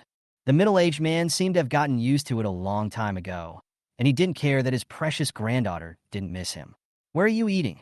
Why is it so dirty and messy around here? Didn't Grandpa ask Comic to take care of you when he left? Just tell him what you want to eat. The waiter at the side was speechless. This is a 5-star hotel. How could it be dirty or messy? And Comic? If I haven't heard of him, he's talking about the chef who won the 10 consecutive chef championships. Comic? Shin Ningwei did not answer, but the middle-aged man saw the hotel sign. Imperial Capital Yippentang. Imperial Capital? You went to the Imperial Capital? The man almost screamed out loud. Shin Ningwei hung up the video and shook her head like a little adult. He will be here soon. Why does this person's voice sound familiar? Su Tian said to himself. Before he could figure out where he had heard it, the door of the hotel was forcefully pushed open from the outside. A strange man with white hair and no wrinkles on his face rushed in. After seeing the man's face clearly, Su Tian and Chinli immediately stood up. Both of them were a little surprised. Uncle? After coming in, Su Long's first thing was to look for Shin Ningwei. He breathed a sigh of relief when he saw Shin Ningwei sitting there safely. But Su Long glanced at the table and silently counted the people eating. He was shocked. 1, 2, 3. Excluding the kid who couldn't eat, there were 3 people left. They had to eat 9 dishes together. This was too shabby. His granddaughter had to eat more than 20 dishes at home. Ningning, follow Grandpa. Grandpa will take you to eat something good. Su Long completely ignored Su Tian's family and put all his attention on Shin Ningwei. However, Shin Ningwei kept looking at Su Hao, and no one knew what she was thinking. Su Long followed Shin Ningwei's gaze and felt a little jealous. Ningning, why are you looking at him? Come with Grandpa. I won't, Shin Ningwei said firmly. She also wants to hear the secret. Su Long always had no way to deal with Shin Ningwei, so he could only give in and said, okay, then I'll call Comic over now. Chapter 42, Who Saved Her? The waiter next to him had a strange expression. She was really worried, so she pulled her colleagues over to discuss countermeasures. Why do I feel like these people are a little abnormal? Yeah, I think so too. Why don't we call the police? I suspect there are a bunch of scammers who come here just to get free food and drinks. No way. That woman seems to be a celebrity. I've seen her on TV. Are all celebrities going out to eat and drink for free now? Before the two of them could come to a conclusion, the door of the hotel was once again pushed open from the outside. A blonde and blue-eyed man hurried in from outside. The waiter silently took out his cell phone, searched it, and looked at the photo that looked exactly like the man in front of him, and he fell silent. The waiter, who was originally skeptical, was quickly replaced by shock after seeing the photos. Because this person is really comic. On the other side, Su Shirkuin couldn't wait for Su Long for a long time and was as anxious as an ant on hot pan. Today's event was such a grand one. He invited so many people, even business partners. If Su Long didn't come, where would he put his face? It was already past 10 o'clock, and people kept coming to ask Su Shirkuin about it. Su Shirkuin could only pretend to be calm and said, there must be a traffic jam on the road. Don't worry, Uncle will be here soon. Charlie was unaware of what was happening here and was showing off proudly to a few wealthy ladies. Uncle has the best relationship with our family. Let me tell you something. Actually, my second brother also prepared a welcoming banquet, but my eldest uncle didn't want to go and insisted on coming to our place. When they found out that Su Tian and his wife had not arrived, several rich ladies started talking about it. Then Su Tian is really embarrassed this time. No wonder his whole family didn't come.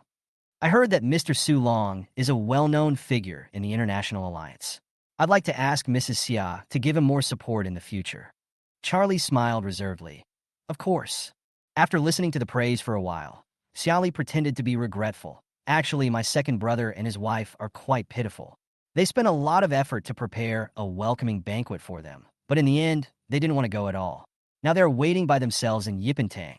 The traffic jam over there is so severe that I don't think they can make it before noon. If they had found a hole in the ground to crawl into earlier, they wouldn't have the face to come here even if they could. The group was chatting happily when Su Shirkuan hurried over and pulled Xiaoli aside. What's wrong, husband? Stop talking. Uncle didn't even come. What? She should have arrived earlier. Xiaoli was also panicked. She had invited many sisters here today and received many gifts. If no one came in the end, how could she continue to stay in the circle of noble ladies in Kyoto? Don't panic. I'll call and ask. Su Shirkuan calmed down, took out his cell phone, and made a call.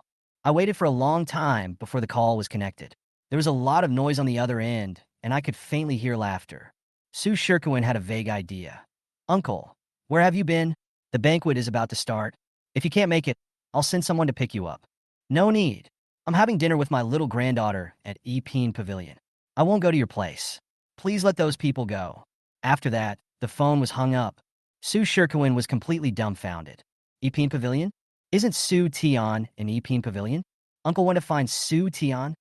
The news spread quickly in the banquet hall, and everyone who had been waiting impatiently began to talk about it. What? Mr. Su Long is not coming. It's not that I won't come. It's that Su Tian invited me to go. It may be related to the development of the North. If I had known, I would not have come today. Isn't this a wasted trip?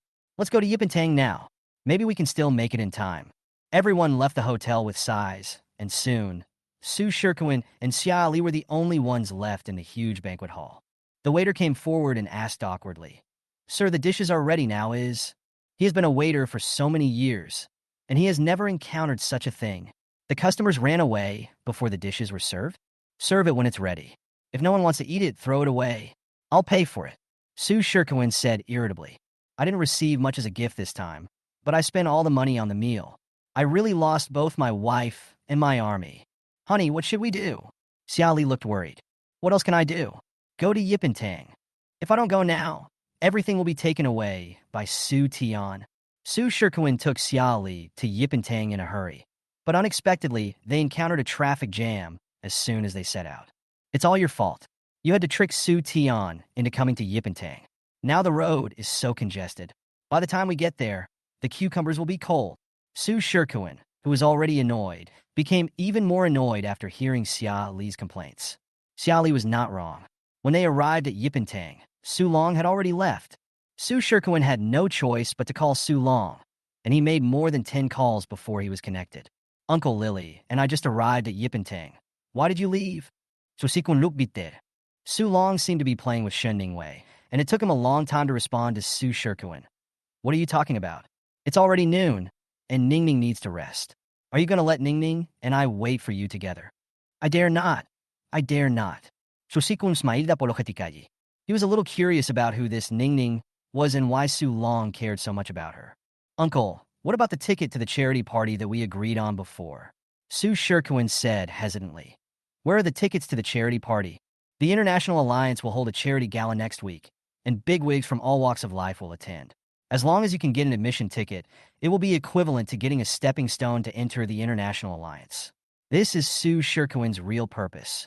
The admission ticket was given to Su Tian and his family by Ning Ning. If you want to go, talk to us next time. Su Shirkuan's face froze. Next time? Who knows when the next time will be? But aren't there 3 tickets in total? Even if I gave them to my second brother and his wife, there should still be one left. Su Shirkuan still holds on to the last glimmer of hope. And there's that newborn baby boy. Ning Ning insisted on taking him with her. Su Long was obviously a little depressed. After hanging up the phone, Su Shirkuan's face looked extremely ugly. Even a newborn kid has an admission ticket. He has lived in vain these decades. After thinking it over again and again, Su Shirkuan was still unwilling to give in. So he shamelessly took Su Tian to Su Tian's house. He remembered that Su Tian was popular with girls, and Mu Yao was well-behaved under his control. Now that he wanted to reverse the defeat, he could only start with that little girl. They happened to find that Su Tian and Chun-Li were out, and only Su Long was there. Su Shirkuin took Su Tian into the Su family villa smoothly. When he saw Shen Ningwei, Su Tian was stunned. It took him a long time to come back to his senses, and he swallowed hard. He had never seen such a beautiful girl. Uncle, this is the child I told you about. His name is also Su Tian. Do they look alike? As soon as Su Tian entered the room, Su Long stood up from the sofa. He staggered over and pulled Su Tian to take a closer look.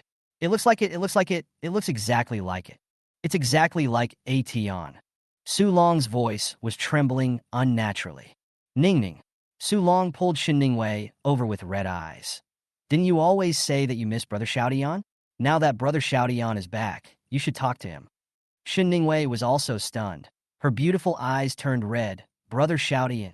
Su Shirkuin did not expect that the reactions of the two, one big and one small, would be so big. It seemed that the child who died a year ago really occupied an important position in the Su family headquarters. Now that he has this magic weapon, will he still be afraid of not being able to defeat Su Tian? Ning, as long as you bring Brother Xiaodian to the International League, Brother Xiaodian will always be with you. Su Shirkuin coaxed him patiently. Su Tian was like half a son to him. Since Su Tian was going to the International League, he naturally would not be left behind. Although Shen Ningwei didn't say anything, her eyes were already covered with a layer of mist, like an abandoned kitten who finally found its owner. This face, which was exactly the same as the one in her memory, reminded her of that night when the ice and snow were raging. She was dragged into a valley by a wild wolf that had been hungry for 3 days. The smelly wolf's fangs pierced her flesh.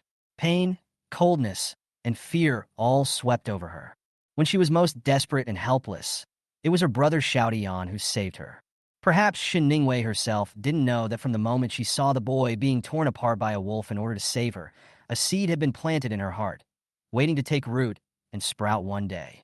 Ning, are you willing to let Brother Xiaodian accompany you for the rest of your life? Su Shirkuin continued to persuade her. If you bring this little bastard Su Tian back to the International Alliance, not only will you all be in trouble, but our whole family will be in big trouble too. Don't bring Su Tian back to the International Alliance. Even if it's because I saved you back then, don't take Su Tian back. I was almost bitten to death by a wolf when I was trying to save you. You can't be so heartless. Su Hao knew that once Su Tian entered the International Alliance, everything would develop closer to the original plot. At that time, his parents and his sister would once again step into the abyss of destruction. But he also knew that he was unable to stop the development of the plot now. In the original text, Shen Ningwei was completely devoted to Su Tian. She had a cold personality and didn't shed a tear even when her own mother died, but she was extremely gentle to Su Tian. It's a pity that in the original novel, Shen Ningwei was used as a detonator to intensify the conflict between Su Tian and the hostile family. In the end, she died to save Su Tian and became the white moonlight that Su Tian loved but could not have. Because he had never gotten it, even though he had one woman after another later, no one could shake Shen Ningwei's position in Su Tian's heart. What Su Hao didn't know was that his inner thoughts, word for word, reached Shen Ningwei's ears, causing a huge wave of shock in her young heart. That little devil actually said that he saved her? He couldn't even walk. How could he save her? But if he was talking nonsense, how would he know that she had been chased by a wolf? Ning. Countless questions were tangled in Shen Ningwei's mind. She just wanted to find out who saved her. She had no intention of paying attention to Su Shirkuin at all. She shook off his hand and turned away. Ning, Su Long shouted. Secretly, he also hoped that Shen Ningwei could bring Su Tian back. That child looked so much like him. Shen Ningwei did stop. Su Shirkuin secretly breathed a sigh of relief, thinking that she was indeed a child, and would come back after a little persuasion. Unexpectedly, after Shen Ningwei came back, she turned around again and walked toward Su Hao, who was basking in the sun in a stroller on the balcony, and left pushing the stroller. Now, not only Su Shirkuin couldn't hold it anymore, but Su Tian also found it hard to accept. It happens again and again. He studied hard and tried hard to become someone that everyone liked, but still got nothing. What about that annoying guy? He didn't do anything. He just lay there drinking milk every day. Even when he went to poop and pee, someone helped him, but he could easily get everyone's likes. Why is that? Su Long couldn't figure it out either. It's really strange. Why did this little girl suddenly change her personality? Uncle, what should I do? Don't be in a hurry.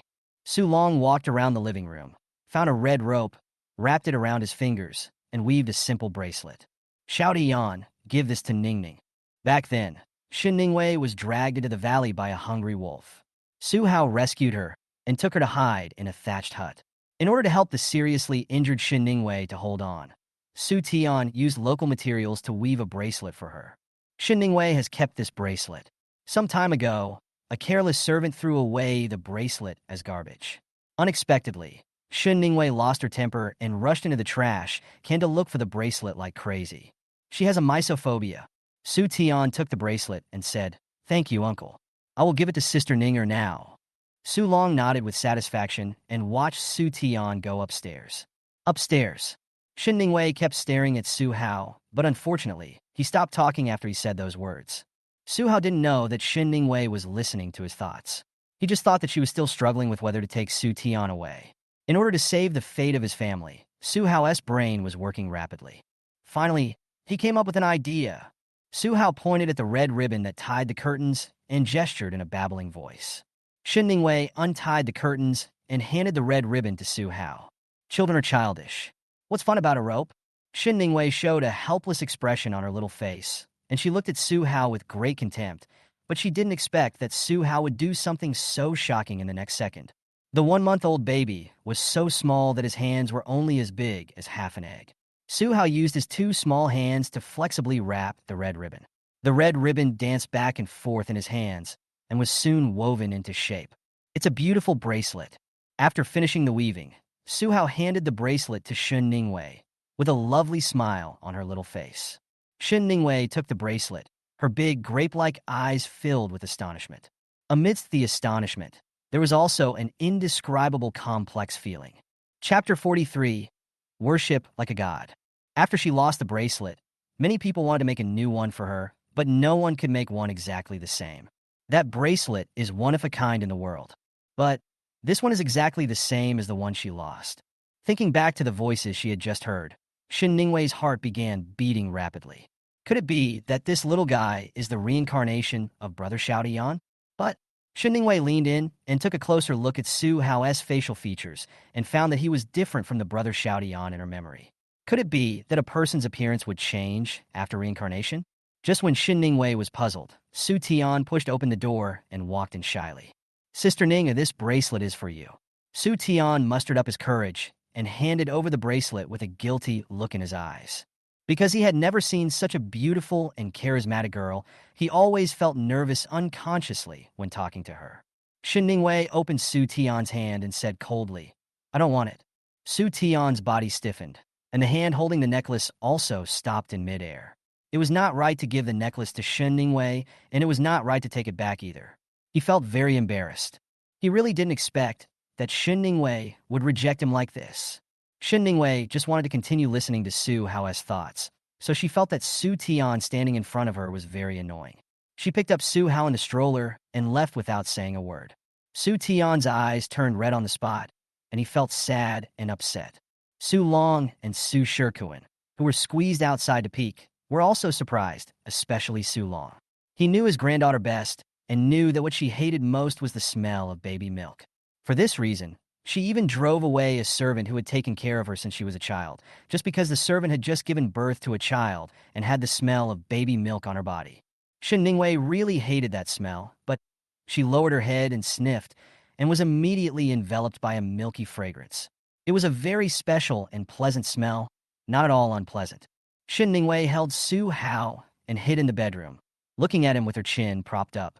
She had just discovered that this little guy didn't look like her brother Xiaotian at all, but he looked indescribably familiar, as if she had seen him somewhere. "Are you my brother Xiaotian? What is brother Xiaotian? Are you talking about Su Tian? What does that beast have to do with me?" "Ha! What bad luck!" Shin Ningwei's face changed. This little brat actually called her brother Xiaotian a beast. Shin Ningwei got angry and threw Su Hao aside, not wanting to look at him anymore. Fortunately, the Su family had a confinement nanny who was responsible for taking care of Su Hao. Su Hao was soon taken away by the nanny to be fed, and he did not suffer any grievances. When Shin Ningwei went downstairs, Su Shikuan had already left with Su Tian. Su Tian and Chen Li were about to come back. No matter how thick-skinned they would not be able to stay here any longer. Only Su Long was sitting on the sofa, talking to the servant. What? A group of villagers came outside? What are they doing here? The people who came here are villagers from Dengwa village. They said it's not raining in the village, and they want to ask you to let them take the young master back to pray for rain. What? Praying for rain? This is in ancient times. Why are you praying for rain? These people are more superstitious than me. But Su Long thought it was outrageous and waved his hand. But what but? They're human traffickers. Let them go. The servant had to swallow what he wanted to say. He wanted to say that he knew the villager in the lead, and he was the village chief of Dengwa village. Last time, there was a severe drought in Dengwa village. It was indeed because the young master went there that it rained. This incident was even reported in the news at that time. Su Long didn't take this matter to heart, but Xin Ningwei's eyes sparkled when she heard it. She actually dared to call her brother Xiao Dian a beast. She should be taught a lesson. Moreover, this guy said that he saved her, and then said it wasn't. He was talking nonsense. Maybe. He knew that she could hear his inner voice, so he deliberately said these nonsense to seduce her. What is that little girl doing there? It's obvious that he's planning something bad. Wow, he's really a black sesame bean bun. With such a bad temper, whoever marries her will be in trouble. Xin Ningwei frowned and stared at Su Hao from left to right. After a long while, she was sure that this kid didn't know that she could hear his thoughts. Otherwise, he wouldn't have openly said bad things about her in his heart. Xin Ningwei raised the corners of her lips and smiled evilly. You are so beautiful. The human traffickers will definitely like you when they see you. She patted Su Hao's little face and said, Don't worry. The traffickers will definitely sell you at a good price and will not humiliate your status as the son of the richest man. After saying that, Xin Ningwei looked at Su Hao with a smile, hoping to see emotions like fear and panic on his face. Unfortunately, she saw nothing. Su Hao just rolled his eyes, turned over, and continued to sleep. I advise you to find out what happened to the last person who tried to kidnap me. Xin Ningwei snorted coldly.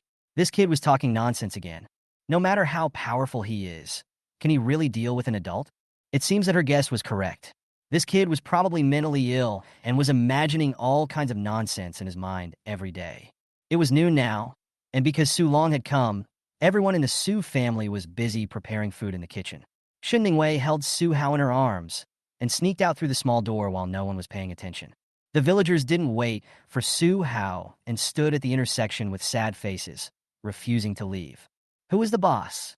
Xin Ningwei was also a little surprised. Are human traffickers so rampant now? They actually come out in groups to kidnap children. It's me. Village Chief Yang Dazhou stepped forward hurriedly, fearing that Xin Ningwei would take the person away if he was late. He's given to you. Xin Ningwei pretended to throw Su Hao to Yang Dazhou. She had already made up her mind that as long as the kid got scared, she would shout for help and rescue him from the human traffickers. She just couldn't believe that this kid was so brave that he was not even afraid of human traffickers. No, Su Hao is really not afraid. Xin Ningwei waited for a long time, but didn't hear him say the word afraid. Xin Ningwei was so angry that she threw Su Hao over. Yang Dazhou's face changed drastically when he embraced the rain god that had been popular in the village for a long time. He actually knelt down with a thump. His whole body was shaking because of excessive excitement. Not only him, but other villagers also fell to the ground, shouting something like, May the rain god bless you. A question mark slowly rose above Xin Ningwei's head. Could it be that this is a new method of child trafficking? But she had already given Su Hao to them. Chapter 44. Disrespect for God will be punished by God. Are you the envoy of the rain god? Yang Dazhou raised his head after kneeling down. He looked left and right and said something that made Xin Ningwei speechless. Are you the envoy of the rain god? Dengwa village believed in the culture of gods. In their myths and legends, there were also little gods who ascended to heaven at a few years old. Therefore, everyone did not suspect anything and knelt down to worship Xin Ningwei again. Yang Dazhou knelt and prayed. Please ask the messenger to bring out the rain god for us to bless our Dengwa village with good weather and good harvests. After the initial shock, Xin Ningwei calmed down and confirmed that these people were human traffickers. These human traffickers saw that she was young, so they came up with such a childish idea to kidnap Su Hao, whom she had brought with her. Okay, Xin Ningwei said casually. You can take him away. All the villagers were delighted and immediately picked up Su Hao and walked back to the village. Xin Ningwei stood there, and suddenly remembered that Chun-Li had combed her hair this morning. Her mother died early, and it was too painful for others to comb her hair, so no one had combed her hair for a long time. Chun-Li must be very sad to have lost the treasure she cherished so dearly. After standing for a while, Shin Ningwei's feet lifted up uncontrollably. She didn't know what was wrong with her. Although she said no in her heart, her legs still followed the villagers uncontrollably. These human traffickers will definitely make you disabled. Maybe they will dig out your eyes, cut out your tongue, or chop off your arms and hands first. When you are scared to the point of peeing your pants, I will come out to save you. Shin Ningwei said to herself, checked the dagger and anti-wolf spray on her body, and followed the villagers to Denghua village with peace of mind. Shin Ningwei was still a child after all. She did not have the accurate and terrifying judgment she later had. Her physical fitness was also much worse. When she arrived at Denghua village, it was already dark. Shin Ningwei suddenly had a bad feeling. That kid, could he have been crippled? Shin Ningwei felt a little sorry, but that was all. After all, she had only known the kid for one day. So if he was disabled, the worst that could happen was that she could just give their family some more compensation. Influenced by her growing environment, Shin Ningwei has a very indifferent awareness of human life. She doesn't think that killing a person is a big deal. Just as Shin Ningwei was about to go back, she caught a glimpse of a dazzling light. Judging from the direction, it's not far ahead. Shin Ningwei walked towards the light curiously, and soon saw a team of dozens of people marching on the street. These people were wearing colorful clothes, holding torches in their hands, and shouting some blessings that no one else could understand. Shin Ningwei had seen it on the news. This was a special local culture called the God Parade. But isn't today the day for the parade? No matter where in the country, the day for the parade is set on the 15th day of the first lunar month, which is long past. Could it be that the god in this parade is not the god in traditional culture, but Su Hao, who was brought back by them? How could that little devil have such merit? Shin Ningwei just thought it was ridiculous. He didn't believe that a newborn kid would be worshipped as a god by a group of villagers. Soon, the procession reached its end, and everyone walked towards a temple. Shin Ningwei hesitated for a moment, but still followed. When she walked into the temple, Shin Ningwei, who was originally full of doubts, was stunned. There was only astonishment, confusion, and a trace of panic in her heart. Su Hao was wrapped in yellow cloth and placed on the incense table with incense burning around him. Under the light of candles in the temple, that fair and delicate little face actually showed an expression of compassion, as if it were a real god descended to the earth, which made people feel pious and awed. The villagers knelt down under the incense table, which made the bright yellow on the incense table look more majestic and inviolable. Shin Ningwei, who was hiding in the dark, actually had the idea of kneeling down with others. She didn't believe in gods, but the scene before her was too much like a god descending to the earth. A bunch of idiots. Shin Ningwei whispered through gritted teeth.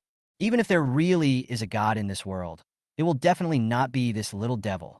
If I can't bring heavy rain in a while, I wonder if you will continue to worship.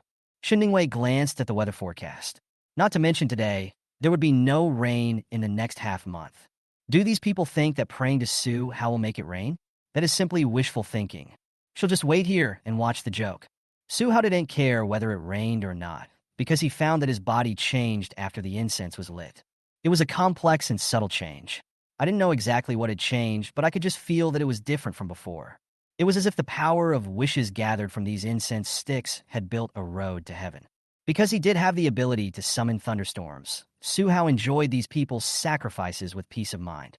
Since the incense was useful to him, why didn't he enjoy it for a while longer and then fulfill their wishes when he had enjoyed it enough? Just when Su Hao was comfortably enjoying the incense of the world, the door of the temple was suddenly pushed open. A boy in school uniform walked in carelessly and kicked over the candlestick beside the door. It's not ancient times now. Why are you still doing these superstitious things? The boy walked up to Li Dazhou and said dissatisfiedly, Dad, don't do these superstitious things. The teacher has taught us that we should believe in science.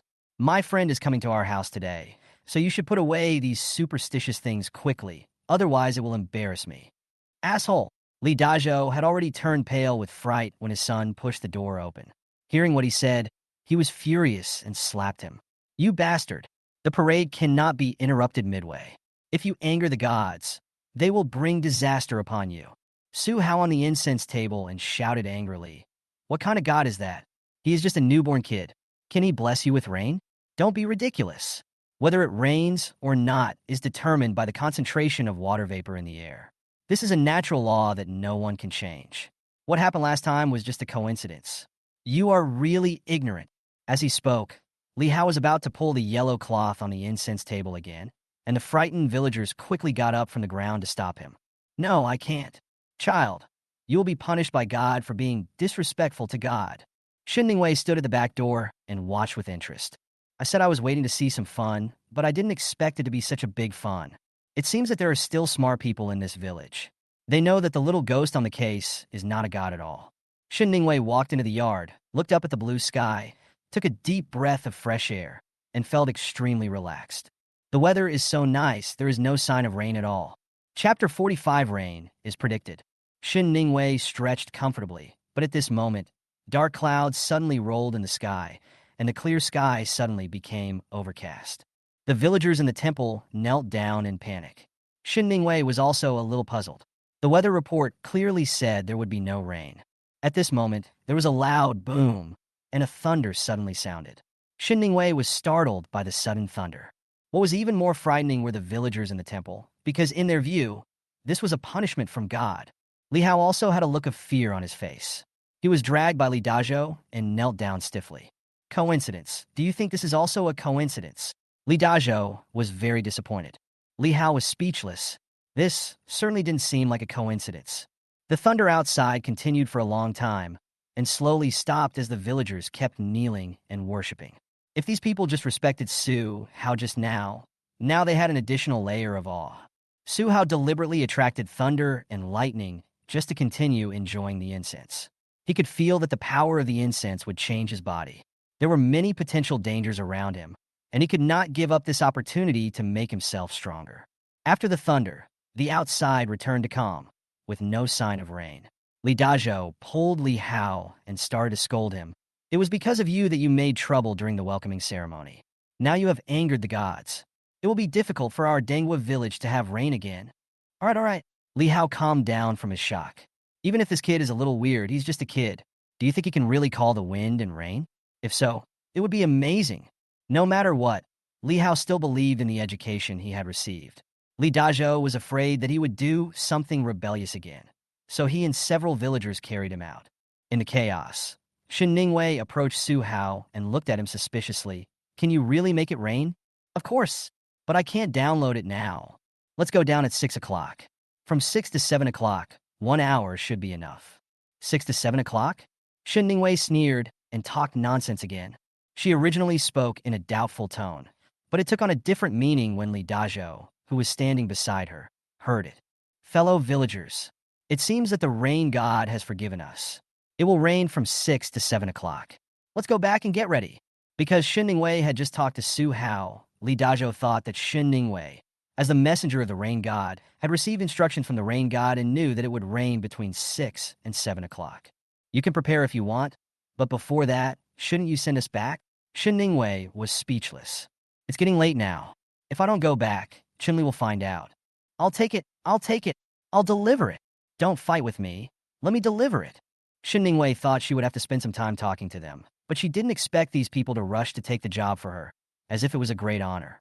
Su Hao would be exposed at 6 o'clock. Shin Ningwei decided to leave as soon as possible, so she pointed at Li Dazhou casually and said, You.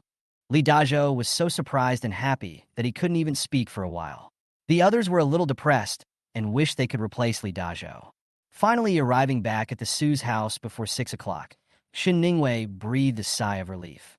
She looked at her watch and found that it was already 5:35. It's going to rain soon. You should go home quickly. We can't afford to let you get wet. Humph. Shin Ningwei just found it funny. Thunder does not necessarily mean rain. She didn't believe that what the little kid said casually would come true. However, Shin Ningwei did not say anything, but held Su Hao and slipped back into the room through the small door, while Chun Li and Su Tian were still not back. She came back at a coincidence, as Chun Li came back not long after, and Su Hao was also taken away to be fed, and no one seemed to notice anything unusual.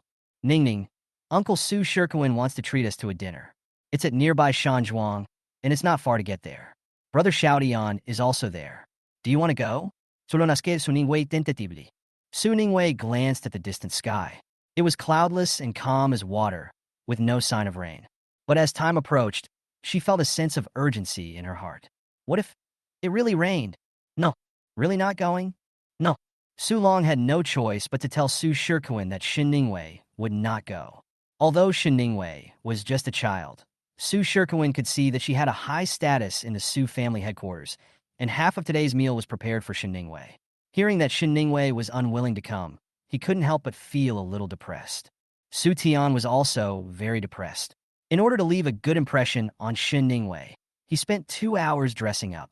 He also wore new clothes that he had been reluctant to wear before. After all the trouble, Su Ningwei didn't come at all. Uncle, if Ningning doesn't want to come, then forget it. You can come by yourself. Do you need me to send a car to pick you up? So si conforta es mine. Chapter 46. No coincidence. No, it's not that far. I'll just walk there and get some fresh air. Su Long said. He had the habit of taking a walk in the evening, and seeing that the weather was good today, he decided to walk there. Before Su Long went out, Su Ningwei also took a look at the sky but didn't say anything. Instead, she sat by the window, counting the time second by second. At 5:55, Chun-Li and Su Tian came back and blocked Su Long at the door. Uncle, I heard that you like Beijing cuisine. I invited 2 chefs who cook authentic Beijing cuisine to make it for you tonight. Su Tian was followed by several chefs who cooked Beijing cuisine. These people were all famous chefs in Kyoto. Their ancestors were in charge of the royal banquets in the palace. It was said that they were very difficult to invite. No need. I'm going to Shikuan's place. I won't eat here tonight. Su Long looked indifferent. Even though he knew that Su Tian must have put a lot of thought into inviting these people, he didn't feel much touched. In his heart, he has always been somewhat biased towards Su Shikuan. Seeing Su Long leave like this, Chun-Li was a little dissatisfied. She knew how much effort her husband had put into inviting these people, but her uncle didn't appreciate it at all. It's okay. If uncle doesn't want to eat, let's eat it. It's a good opportunity to try the cooking skills of the chefs. Seeing his wife's unhappiness, Su Tian comforted her. Chun-Li still couldn't be happy. Her daughters were all in the nursing home, and there were only 2 adults and 2 children at home. How could they need 3 cooks to cook quickly? She felt bad no matter how she thought about it, because she invited someone to dinner, but was rejected. Knowing that Su Tian was so good to his uncle for her sake, Chun-Li suppressed her discomfort, smiled, and said, Okay, I've wanted to learn some Beijing dishes for a long time. I'll ask the chef to teach me a few tricks so that I can cook them for you at home in the future. Chun-Li took out the strawberry cake she prepared for Su Ningwei from her bag and went to the kitchen to make fruit puree for Su Hao. Just as she was about to feed Su Hao, she heard, Why are there so many quilts drying outside? It's going to rain soon. These quilts are all made of silk. They're so expensive, what a pity. Chun-Li's face changed. Those quilts were all bought from Country F by her friends. Hurry up and bring back all the things that are drying outside. It's going to rain soon. Chun-Li ordered the servant. The servant was very puzzled. Why didn't it look like it was going to rain? But no one said anything, and since it was already evening, all the quilts that were hung out to dry were taken back within a few minutes. Unexpectedly, as soon as I entered the door, a loud thunder suddenly exploded in the sky. The sky, which was clear just now, suddenly became overcast, accompanied by rumbling thunder, and in a short while, heavy rain poured down. Su Ningwei, who was still sitting in front of the window, was hit in the face by the heavy rain and fell to the ground in a mess. The pain made her burst into tears instantly. Looking at the watch on her wrist again, Su Ningwei didn't even care about the pain. Now, it's exactly 6 o'clock. It's actually exactly the same as what that little kid said. At this moment, Su Ningwei felt as if something hit her brain, and all her past cognition was overturned. Thinking back on what happened that day, he was first recognized as a god by the villagers and worshipped in public.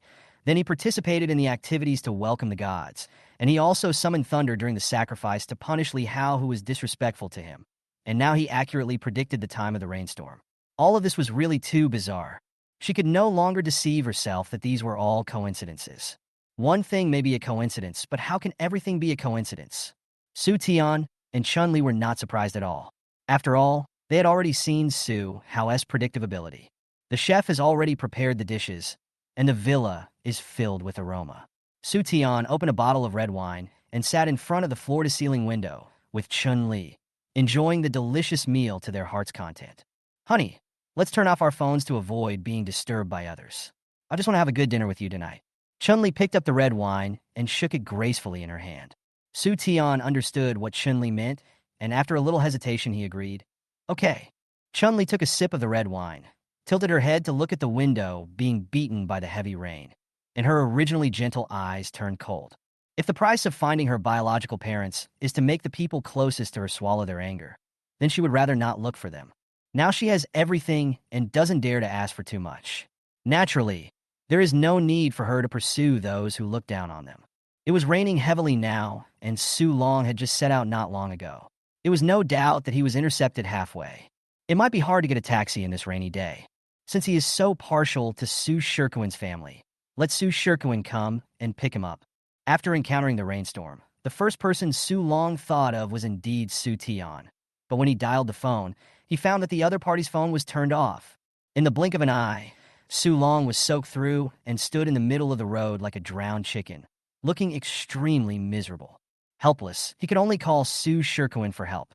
Unfortunately, due to heavy rain, half of the bridge in front was flooded and several homeless people were trapped in the bridge hole. Everyone was trying to find a way to rescue them, and the cars on the opposite side could not get through at all. Su Long called Su Tian again and again, but his phone was always turned off. The heavy rain didn't stop until 7 o'clock. Su Long was shivering with cold and was rushed to the hospital by Su Shirkuin. In the hospital, Su Long was so angry that he smashed the medicine bowl, called Su Tian, and started scolding him. Why didn't you answer the phone? Do you want to kill me? He had never been caught in such heavy rain in his life. Su Tian seemed to be in a meeting. Hearing this, he looked puzzled. Brother didn't send anyone to pick you up? Su Long's face changed, and he remembered that he did not tell Su Tian that he wanted to walk there. But this kid knew that he liked to take a walk at night, and he could definitely guess that he would walk there. It was obvious that he was pretending to be stupid on purpose. Then you can't just turn off your phone and ignore me. I'm your elder. Yesterday's dinner was delicious. The chefs have excellent cooking skills and made us an unforgettable meal. Wanshio said that she didn't want to be disturbed, so we turned off our phones. Is there any problem? Su Tian's tone was flat, but with a barely perceptible sarcasm. Su Long's face became even uglier. He was busy all night yesterday and didn't even have a hot meal. But this guy invited a chef and his wife to have a nice meal, and even turned off his cell phone. Su Long wanted to say more, but Su Tian interrupted him first. You have a good rest. I will go to work first. I won't disturb you anymore. Su Long swallowed his anger unwillingly. No matter what, he was the one who said he wanted to leave, and he couldn't blame Su Tian for the heavy rain. Uncle, Su Shirkuin also felt that this matter was not handled well, as if Su Long was hurt by him because of the rain. You should rest first. When you are well rested, I will take you to see Master Huiwen. Haven't you always wanted to see Master Huiwen? I spent a lot of effort to invite him over. What? Master Huiwen is here. Su Long was excited. Back then, it was because Master Huiwen told him a fortune that he got the opportunity to join the International League. Decades have passed, and he can still see this old friend. How can Su Long not be excited? Take me there now. As long as I can see Master Huiwen, no matter how serious my illness is, it will be cured. Seeing Su Long so anxious, Su Shirkuin achieved his goal and happily took him to the place agreed with Master Huiwen. In the middle, he specially instructed his assistant to pick up Su Tian, who was teaching. Su Long's mind was full of excitement about reuniting with an old friend. He did not pay attention to Su Tian for a while and was only concerned with reminiscing about the past with Master Huiwen. The two chatted from morning to noon and drank 2 pots of tea. Seeing that the time was almost right, Su Shirkuin gave Master Huiwen a wink. The latter received the signal and first stroked his beard pretentiously, and then slowly turned his gaze to Su Tian. Hey, I think this little donor is very spiritual. I wonder if he is willing to go back to the temple with me and receive enlightenment from the gods. Su Long then looked at Su Tian straight in the eye. Even Master Huiwen said so. It seems that this kid is really not an ordinary child. The Su family now lacks nothing except a chosen son with great fortune. Chapter 47, Destined to be Disappointed. Master, are you talking about Xiao Dian? Su Long asked nervously. Yes. Master Huiwen nodded. I won't be wrong. This child is born with wisdom and will definitely be extraordinary in the future. If Mr. Su doesn't mind, you can let this child become my disciple. Su Long pulled Su Tian to his side and patted his shoulder in appreciation.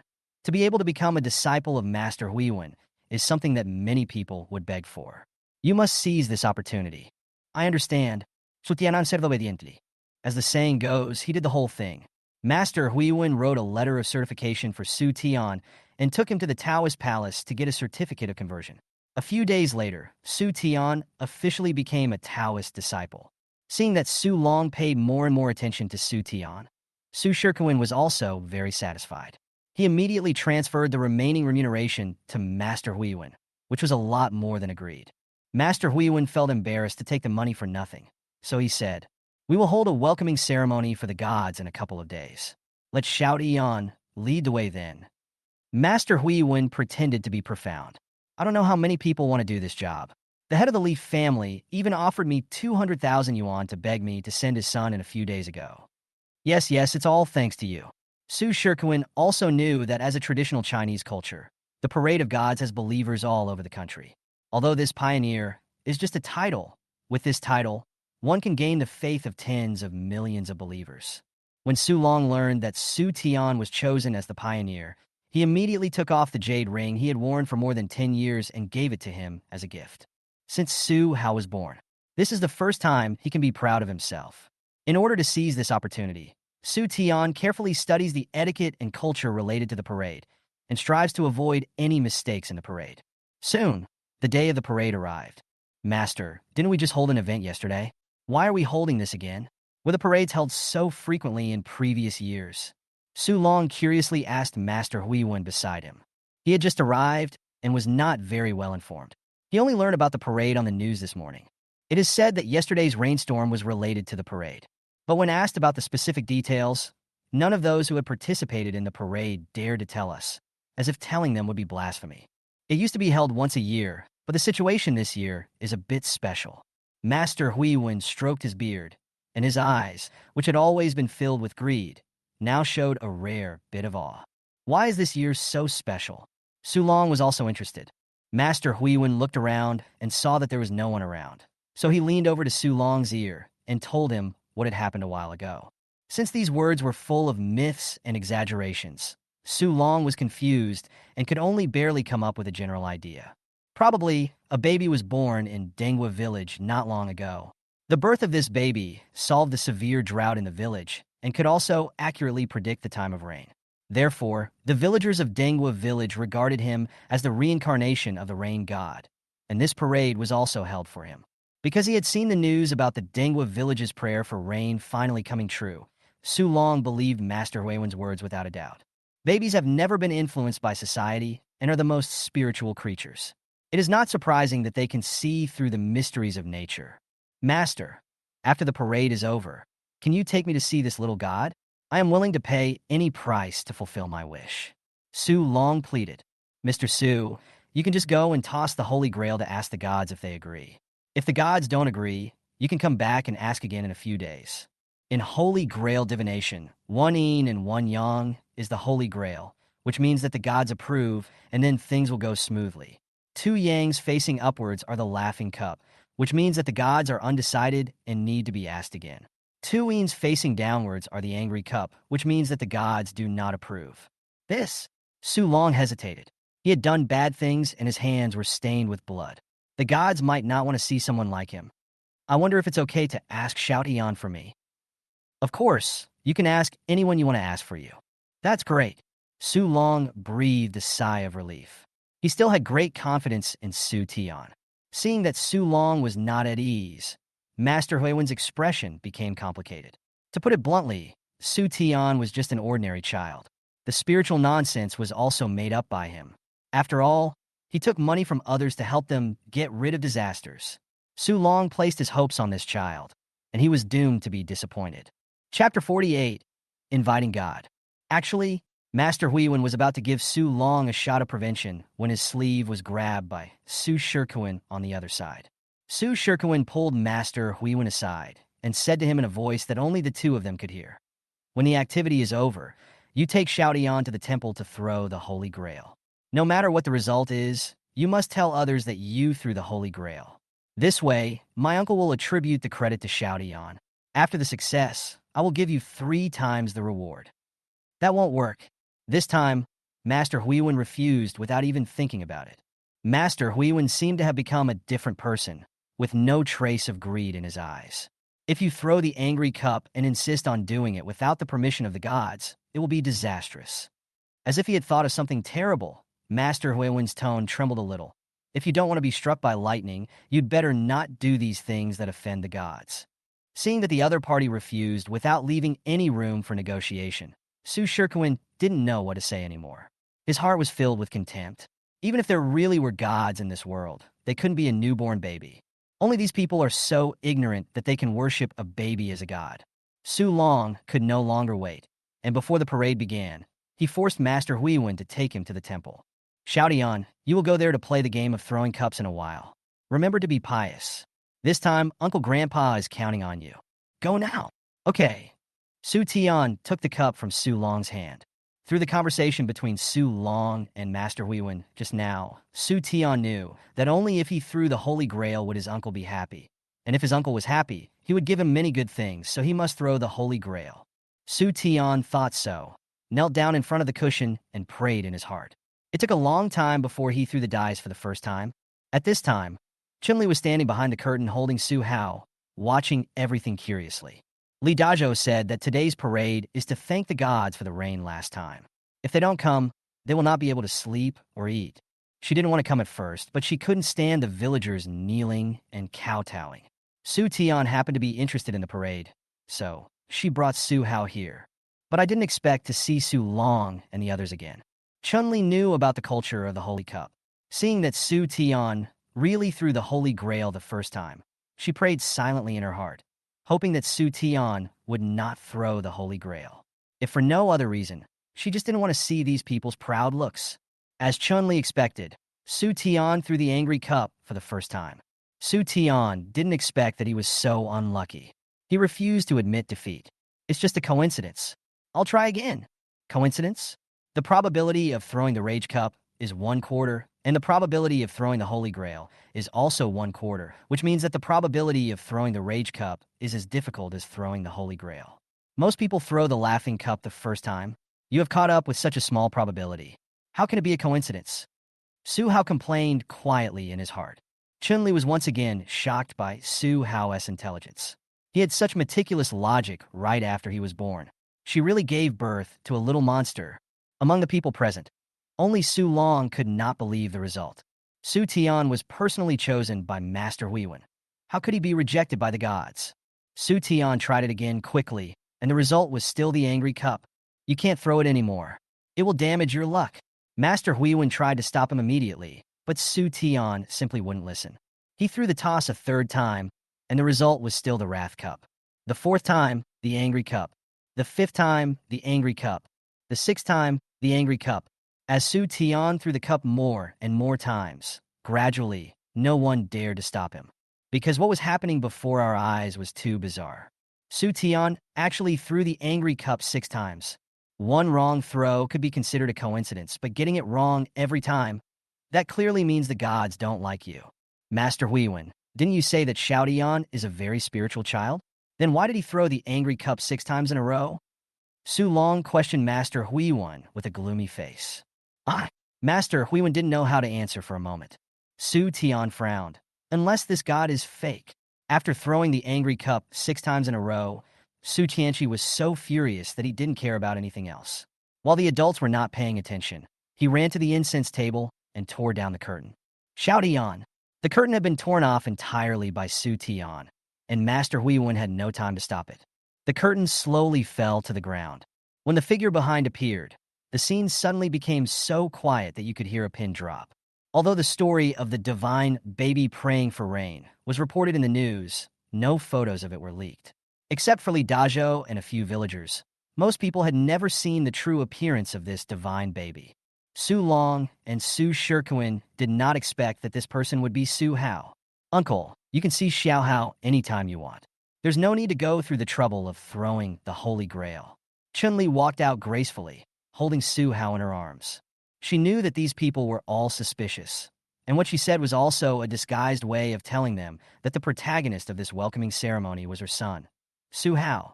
Su Long's brain was shut down. He had never looked at Su Tian's family straight in the eye, and he had never thought that Su Tian could give birth to such a son. If what was reported in the news was true, then Su Tian was really blessed. By the way, I heard that Xiaodian, you are the pioneer? You must perform well when the event starts, Chun-Li said with a smile. However, when Su Tian heard these words, it was like a knife cutting his heart. According to the tradition of the procession, he would first kowtow to Su Hao to invite him out, and then walk in front of him, burning incense and praying along the way, clearing away all the filth on the road for him. He felt humiliated just thinking about these procedures, let alone doing them. Uncle, I don't want it. I don't want to be a pioneer anymore. Can you please take me home? Su Tian could only ask Su Long for help. Su Long had been very nice to him these 2 days, so Su Tian believed that Su Long would not have the heart to see him suffer any injustice. Unexpectedly, Su Long just frowned when he heard it. The parade is not a place for you to throw a tantrum. So many people have been preparing for this event for so long. What are they going to do if you just decide not to do it? Not only was he not protected, but he was also scolded. Su Tian couldn't help but burst into tears. Chapter 49. Lin Yinyan can also hear the inner voice. Su Tian could no longer care about anything else, and he felt nothing but grievance. Fortunately, if he didn't do the job of pioneer, there were many people eager to do it, and a new candidate was soon found, so the welcoming ceremony was not affected. After playing for a whole day, it was already evening when Chun-Li returned home. She first went to the kitchen to make some complimentary food for Su Hao, and fed him bit by bit before preparing to go to bed. Unexpectedly, as soon as she opened the door, she bumped into Lin Yinyan, who was in pajamas and had disheveled hair. Yinyan, why didn't you tell me you were coming? There was obviously something wrong with Lin Yinyan's condition, and Chun-Li couldn't help but worry. Where's Xiao Hao? Lin Yinyan had no intention of answering Chun-Li's question. Instead, she looked around anxiously. Why didn't you bring him back? Chun-Li couldn't help but laugh. If you don't know, you would think Xiao Hao is your son. If you like children so much, why don't you just give birth to one yourself?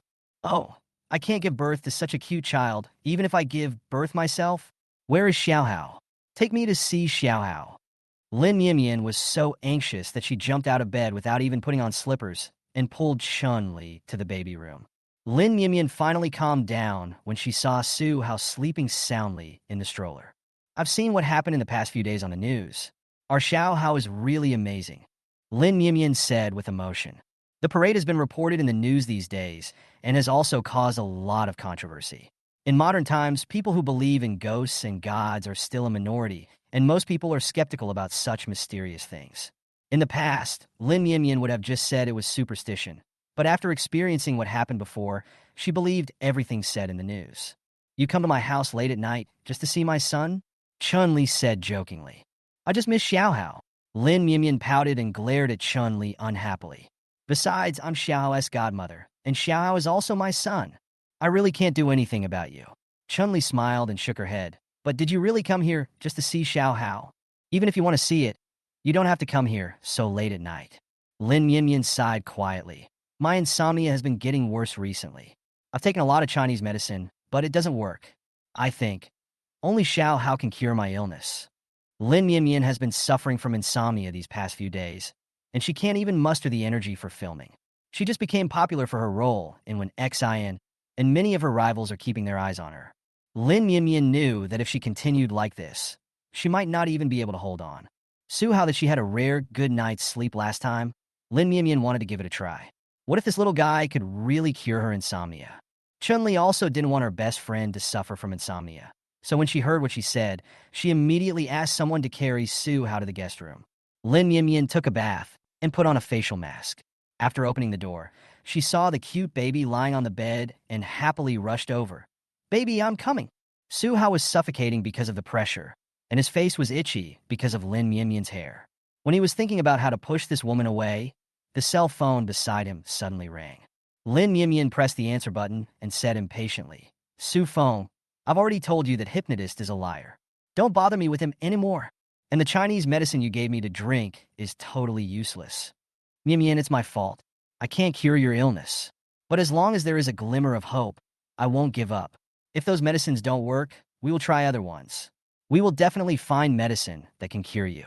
Su Feng's gentle voice came from a microphone. Lin Yinyan's heart softened, and she suddenly felt a little embarrassed. No matter what, Su Feng had good intentions. Her insomnia had recurred over the years, and Su Feng was the only one who had been by her side, comforting her and taking care of her. Instead, he blamed him. It was really wrong. Su Feng, that's not what I meant. I just haven't slept well recently, and I'm too tired. Lin Mian explained in a soft tone. It's okay, Mian. I will never be angry with you. I have an appointment with a hypnotist who has more than 10 years of medical experience. He will arrive in the capital at 9 o'clock tonight. Come out now, and I will take you to see him. Lin Mian looked at Su Hao lying on the bed, feeling a little hesitant. Even though this little guy could make her fall asleep, it couldn't cure the root of her illness. She couldn't hold this little guy in her arms while sleeping for the rest of her life. Good. This Su Feng is not a good person. A strange sound suddenly came from the originally quiet room. Lin Mian was startled and forgot to answer Su Feng. She just looked around, wondering where the sound came from. This guy is a complete scumbag. If it weren't for him, your insomnia wouldn't be getting worse every year. After listening carefully for a while, Lin Mian finally confirmed that what she heard was Su Hao's voice. In addition to surprise, Lin Mian was more excited. It seemed that she had established some kind of mysterious connection with this little guy, which allowed her to hear his thoughts. But what did this little guy say just now? Su Feng is not a good person? Also, what is the relationship between Su Feng and her insomnia? Although Lin Mian didn't like Su Feng and sometimes even got annoyed with him, she never thought of driving Su Feng away. After all, it was he who accompanied her through those days of obscurity, always cared about her, asked about her well-being, and took care of everything for her. How could she turn her back on him just because she became a big star? Alas, in fact, Su Feng is the one who least wants you to recover. He just wants you to be inseparable from him. So he added something to your medicine. You will never get better even if you drink that kind of medicine for the rest of your life. Not only will it not get better, it will also... Lin Mian was listening intently. At the critical moment, the strange voice suddenly stopped, making her extremely anxious. What happened to her? Mian, are you listening to me? Lin Mian came back to her senses and said coldly, No, I'm tired. I want to rest. So let's make an appointment for tomorrow morning. I remember you don't have any scenes to shoot tomorrow, so we can still go together. I'm going to the amusement park with Xiao Hao tomorrow, so you should find someone else. Lin Mian immediately rejected Su Feng. On the other side, Su Feng felt very uncomfortable. He knew Lin Mian very well and knew that her insomnia would be severe during her menstrual period. These few days were the time when she was most vulnerable and needed the most care from others. If he takes advantage of the situation and makes the matter settled, is he still afraid that he won't get what he wants? Chapter 50. Exposing the Scumbag. If it were in the past, Lin Mian would definitely agree to him, but this time, Lin Mian didn't care about Su Feng's feelings and hung up the phone after she finished speaking. After thinking for a while, she opened the dialogue box with Li Yu and typed out a message. You, go to the studio and take out the medicine I put in the drawer, then take it home and let Uncle check if there is any problem with the medicine. Go now and don't tell anyone. Li Yu is one of the few people she can trust. Li Yu's father is also a well-known Chinese medicine expert. He can tell whether there is any problem in the medicine at a glance. Li Yu acted quickly and took the medicine from Lin Mian's drawer that night. After showing the medicine to his father, Li Yu was shocked. There is actually something wrong with this medicine. Li Yu was anxious and worried, and immediately called Lin Mian, Sister Mian. Did you know that there was something wrong with the medicine? There really is something wrong with the medicine. My dad said that although most of the herbs you took are for calming the nerves and nourishing the brain, there is a fungus among them that can cause hallucinations. Eating too much of this fungus will stimulate the central nervous system of the brain, and your sleep will become worse and worse. Who on earth prescribed this medicine for you? This person is so vicious. Lin Mian didn't remember how she hung up the phone. She only knew that her mind was blank, and her mind was full of the words hallucinogenic and nerve-stimulating. No wonder she didn't get better after taking so many medicines. No wonder Su Feng never let her go to the doctor herself. Everything seemed to make sense. Su Feng, you are such a despicable and shameless villain. Lin Mian's body was shaking with anger. She was so angry that she didn't care about anything else and directly sent the dismissal contract to Su Feng. She absolutely could not keep this poisonous snake around anymore. Su Feng was a little confused when he first received the contract. After he called Lin Mian and was scolded by her, he realized that what he had done was exposed. But he was obviously very careful. No one else would know that he had tampered with the medicine. How did Lin Mian know? Mian, listen to me. I really didn't put that stuff in the medicine. I like you. You know that. I only care about you and love you. How could I tamper with your medicine to harm you? Su Feng was almost in tears at the end and would never admit that he had tampered with the medicine. Lin Yimian had no choice. After all, she had no definite evidence. Even if the case goes to court, the court will not support her. She couldn't say that she knew all this because she heard her godson's inner voice, right?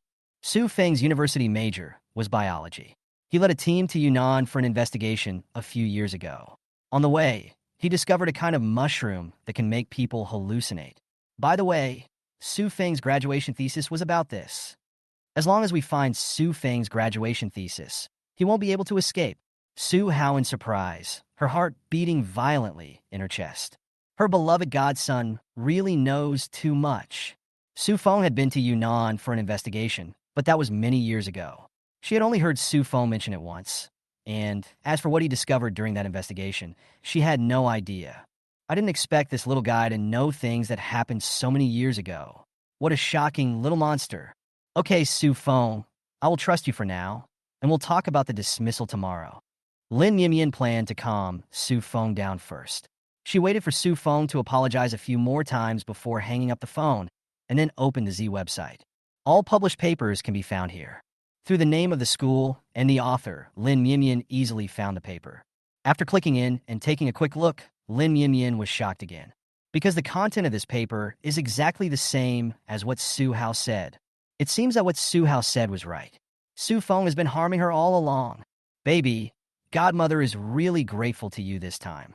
Quickly browsing the paper's introduction to the toxicity of that fungus, Lin Yimian murmured absent-mindedly, feeling a wave of fear in her heart. Insomnia is just an early symptom of taking this fungus. Subsequent symptoms include hair loss, accelerated aging, memory deterioration, etc. After calming down, Lin Yimian quickly collected evidence and sued Su Feng in court for poisoning. Su Feng thought that Lin Yimian had been deceived by him and was feeling very proud of himself. But he did not expect to receive a court summons at this time and was completely shocked. He desperately called Lin Yimian to beg for mercy, but found that he had been blocked. Knowing that he was completely finished, Su Feng sent a text message to Lin Yimian using his other mobile number before the police arrived. The gist of the text was that he was asking Lin Yimian to help him send the remaining wages home. He had disabled elderly parents and 2 younger brothers at home, and he asked Lin Yimian to help take care of them. Lin Yimian was also a little hesitant. She really didn't want to have any contact with Su Feng and the others, but Su Feng's salary was indeed with her.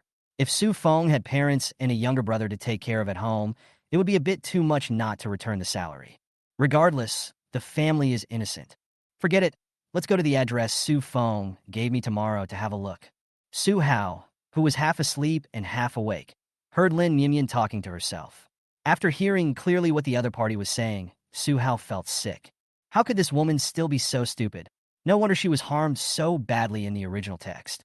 Oh, don't you think about it? Su Feng's car alone costs millions. Not to mention 2 disabled elderly parents. He can afford to support a dozen more of them. Taking you out at this time clearly means I have bad intentions. After Su Hao's reminder, Lin Yimian suddenly came to her senses. That's right, Su Feng is not short of money at all. How could I not be able to support my parents and younger brother? This is another scam. Forget it, I won't go. There's nothing to pity about this kind of person.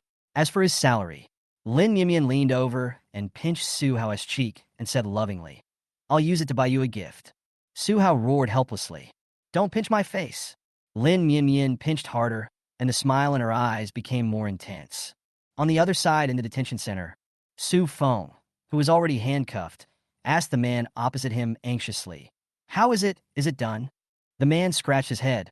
No, I waited until midnight yesterday, but Lin Yimian didn't come. Did you make a mistake? How is this possible? Su Feng almost went crazy. Lin Yimian is a good woman in every way except that she is too simple-minded. If it were in the past, she would definitely go. After calming down, Su Feng discovered a fact that made him feel uneasy. Lin Yimian was now very different from before, as if she had received guidance from a master. Chapter 51, The Wrong Hotel. Su Feng was getting irritated, but the man couldn't wait any longer and said impatiently, I went there as you said, but she didn't show up. You can't lose me the money we agreed on. Why are you in such a hurry? You will definitely be spared, but we can't just let this matter go. Su Feng's eyes turned fierce. He couldn't understand why Lin Mianmian suddenly escaped from his control and sent him to prison. He must avenge this. Lin Mianmian will go to film tomorrow. I know the hotel room number where she usually stays. Give it to me. After listening to him, the man smiled sinisterly and left the detention center. Su Hao every night. Her sleep has improved a lot, and she looks radiant. Before leaving for the crew, Lin Yimian thought of the child she was acting with, and her head started to hurt again. During this period of time, she was tortured a lot by this little devil. It seems that not all children are cute. Lin Yimian thought about it again and again, and suddenly an idea came to her mind, so she took Su Hao to the crew. Baby, even though Godmother has to film with other babies today, you are still the number one in Godmother's heart. Don't be unhappy. Lin Yimian poked Su Hao's face in a good mood. Su Hao was speechless. He was not a 3-year-old child. Why would he be unhappy just because Lin Yimian hugged another child? But when it came to the actual shooting, the little actor, who had been very quiet all along, kept crying, and no matter how he was comforted, he wouldn't stop crying. Stop crying, stop crying. Lin Yimian tried frantically to coax the little actor, but the little actor cried even harder. Unexpectedly, the little actor looked at her face, cried out wow, and cried even louder. Director, this kid is usually very quiet and doesn't cry at all. The little actor's mother frowned and said nervously as she stood beside the director. Could it be that there are too many people on the set? The child is scared? The assistant director speculated. The mother of the young actor quickly waved her hands. Impossible. My baby was able to film not long after he was born. He was very obedient in other crews, and everyone praised him for being well-behaved.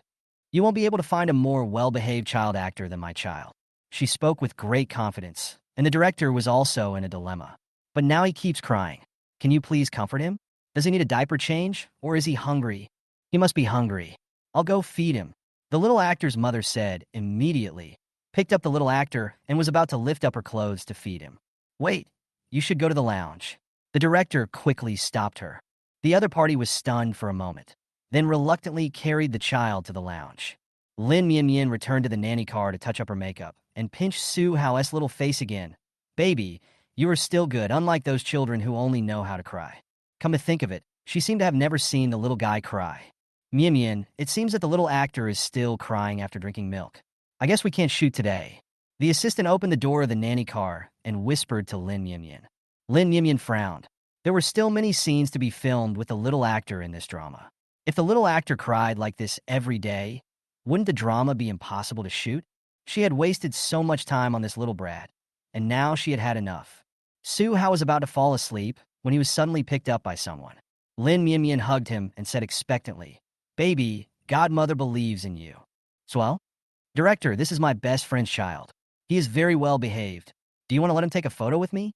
Lin Mianmian carried Su Hao to the director and took the initiative to propose. Saw Su Hao, he was immediately attracted. This little kid was fair and tender, with eyes as black as grapes, and he looked very photogenic. But this child looks too young. The younger the child, the more shy he or she is. I hope he or she cries even more severely than the last one. Is this child shy? When we start filming, there will be cameras and lights everywhere. Will he be scared? The director asked worriedly. No, my godson is different from other children. Lin Yimian said with great pride. When the mother of the original young actor heard that her child was going to be replaced, she immediately frowned. They all have 2 eyes and a mouth. What's the difference? Your child has never acted in a movie before, and he will definitely be scared and cry loudly, and maybe even pee anywhere. No, he's very well behaved. Lin Yimian hugged Su Hao and said lovingly, What's the use of being good? My child can cry and laugh if I tell him to cry. Can your child be like that? Don't make things difficult for the director when the time comes. The mother of the little actor was relentless. Su Hao, who was held in Lin Yimian's arms, couldn't help but burst out laughing. How can you brag so much? You are so capable. Why didn't you let that little brat laugh just now? Your child only knows how to cry. Didn't he see that the entire crew was waiting for him? Lin Mianmian was almost amused by Su Hao's words, and the corners of her mouth couldn't help but raise into a smile. The little actor's mother's face instantly turned red with anger and embarrassment, but before she could get angry, the director spoke first. Then let this baby act out one scene first. The actor's mother snorted, crossed her arms over her chest, and said sarcastically, Just wait for you to make a fool of yourself. However, After the filming officially started, facing the numerous cameras and filming equipment, Su Hao did not cry at all. Instead, he smiled at the camera, raised his little hand, and actively interacted with Lin Yin. Everyone present was touched by Su Hao's cute look. The mother of the little actor was speechless, and her face suddenly became extremely ugly. She also didn't expect that Su Hao looked very young, but was so sensible, as if he could understand what adults said, and his every move was full of spirit. He has outstanding looks and is able to cooperate with the actors and performances, and he quickly won the hearts of everyone in the crew. Seeing everyone surrounding Su Hao, the woman angrily took her child away. Teacher Lin, this child has great acting talent. I have a play that needs a child actor. Can you talk to the child's guardian? The price is negotiable. The director was very satisfied with Su Hao and wanted to bring him into the entertainment industry. I'm afraid that won't work. Lin Yin deliberately kept it a secret.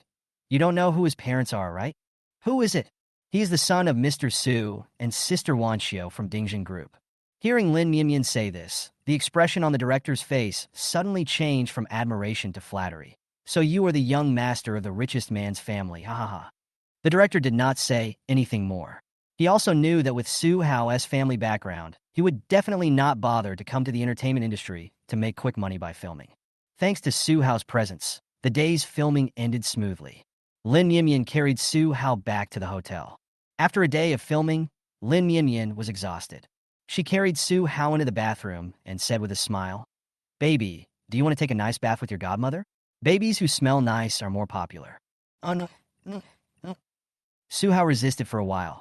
Although her body was that of a baby, her soul was still that of an adult. Lin Yin curled her lips and was about to carry Su Hao out. Something seems a little off. Su Hao suddenly muttered in his heart. Lin Yin was suddenly shocked. Chapter 52: The Man Behind the Mirror. Something wrong? What's wrong? Lin Yin quickly looked around and found nothing was wrong. Just when Lin Yin thought that nothing was wrong and was about to go to bed, Su Hao's voice appeared again. "There's a camera here." Lin Yin was horrified. She always stays here when she comes to film, and no accidents have ever happened. How could there be cameras? Lin Yin was half believing and half doubting when she heard Su Hao's voice again. "The camera is right under the bathroom mirror." "Oh, I haven't put on my clothes yet. Can you put them on first? Otherwise, won't I be seen naked?" Su Hao Said. Lin Yin looked under the mirror with some confusion. The light in the bathroom was dim, so Lin Yin took a flashlight and looked there carefully for a long time. Finally, he saw a very inconspicuous miniature camera in the gap between the mirror and the wall. "Oh my God, there's a camera here?" Lin Yin picked up the camera and her face turned pale. She had just become popular because of her questioning of her conscience. If any indecent video was circulated at this time, not only would her future be completely ruined, but the brand she endorsed would also be greatly affected. Wouldn't she be implicated by her best friend? Thinking of the possible consequences if the camera had not been discovered, Lin Yin felt a pang of fear in her heart. It seems that bringing this little guy to the crew today was a very correct thing to do. "I will definitely complain to this hotel tomorrow," Lin Yin said as she wrapped the camera in toilet paper and threw it into the trash can. But because she was afraid that there might be cameras somewhere else in the bathroom, she didn't dare to take a shower. "Forget it, let's go to bed first. I'm so tired." She hugged Su Hao and turned back to her room to sleep. "Don't sleep. If you don't run now, you won't be able to run away later. Run quickly. Don't look back. Don't look around. Otherwise, you will regret it." Suddenly, Su Hao's voice sounded again. Lin Yin couldn't help but get nervous again, and the sleepiness she felt instantly disappeared. She walked around the room, but found nothing. "There shouldn't be any other cameras, right?" she muttered to herself. "Call the police quickly. Otherwise, it will be too late." Call the police? If she calls the police so late at night, she probably won't be able to sleep all night when the police arrive. Lin Yin felt that it was a bit unnecessary. As a celebrity, she had encountered such things as stalker fans installing cameras near her residence before. But just in case, she squatted down and checked under the bed and searched the closet and behind the curtains, but found no cameras. "Forget it. I'll ask my assistant to call the police tomorrow." She breathed a sigh of relief and hugged Su Hao and lay down in the bed. Thinking about filming tomorrow, she felt sleepy again. "Baby, go to sleep. You and your godmother will continue to film on the set tomorrow. I think there is no tomorrow for the two of us." Su Hao Said. There's a man hiding behind the dressing mirror in the bathroom. He's a veteran. You can't beat him. If I had eaten white rice for another 10 years, I could have helped you beat him away. Lin Yinyan's heart suddenly started beating like a drum, and she subconsciously turned her head to look in the direction of the bathroom. Seeing that she really didn't seem to notice anything unusual, Su Hao was completely desperate. If you fall asleep later and the man behind the mirror comes out, I will definitely be dead. It's a pity that I will die before I can even learn to walk. Lin Yinyan was so frightened by Su Hao's words that she didn't dare to close her eyes and slowly sat up. This little guy must be trying to scare her. Otherwise, how could a little baby like him find out that there was a person behind the dressing mirror? But Su Hao kept muttering, "Hurry up and run. We have two old people, the weak, women, and children. It will be too late if we don't run now." Lin Yinyan felt a headache and didn't care about Su Hao saying that she was old. She tiptoed into the bathroom and looked quietly behind the dressing mirror. It shouldn't be a problem. Lin Yinyan prayed silently. But who knew that at this moment, a pair of sinister eyes suddenly met hers. Lin Yinyan's pupils suddenly shrank, and she was about to scream, but the man pounced on her and covered her mouth directly. She immediately struggled frantically and kicked the man's calf in panic. While the man was in pain, she rushed out of the bathroom and wanted to escape, but then she remembered that Su Hao was still in bed. By the time she picked up Su Hao, the man had already rushed out. "Beauty, don't be so scared." The man was wearing a mask, but his voice was extremely obscene. "As long as you cooperate with me, I promise to make you so comfortable that you will even forget your own name." "Who are you? How did you get in?" Lin Yinyan was so frightened that she trembled and retreated to the wall. "It doesn't matter, Beauty, just give in to me." The man grinned lewdly and pounced on Lin Yinyan again. Lin Yinyan was so scared that she hugged Su Hao even tighter. The man pushed Lin Yinyan onto the bed, and Su Hao rolled out from Lin Yinyan's arms. Fortunately, Su Hao used all his strength to hold onto the edge of the bed. "Baby, please save your godmother." Lin Yinyan was pressed under the man and burst into tears out of fear. She actually regarded Su Hao as her last hope. Su Hao grabbed the edge of the bed with great effort, but finally fell onto the carpet beside the bed with a thud. "Help, baby!" Lin Yinyan shouted incoherently. Su Hao was also a little anxious. This was indoors. He couldn't summon a bolt of lightning to knock the man unconscious like he did last time. If he stood by the window, there might still be hope. Su Hao sighed and prepared to accept his fate. Lin Yinyan became excited. Although she didn't understand what this meant, she felt that it would be right to do as Su Hao said. She used all her strength to push the man to his feet, picked up the lamp on the bedside table, and threw it at the man. But the man reacted quickly, taking several steps back and leaning against the floor-to-ceiling window. "Little Beauty, stop struggling."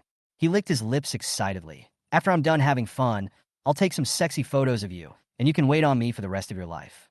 "Beast, you deserve to be struck by lightning." Su Hao couldn't listen anymore. In an instant, a bolt of thunder streaked across the dark night sky and struck directly on the floor-to-ceiling window.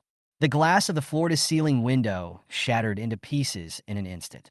The man was startled, and before he could move, another bolt of thunder followed, falling towards his head with fire and lightning. With a loud boom, the man was split into two pieces and his head was bald, and his clothes were all torn. Lin Yinyan was startled.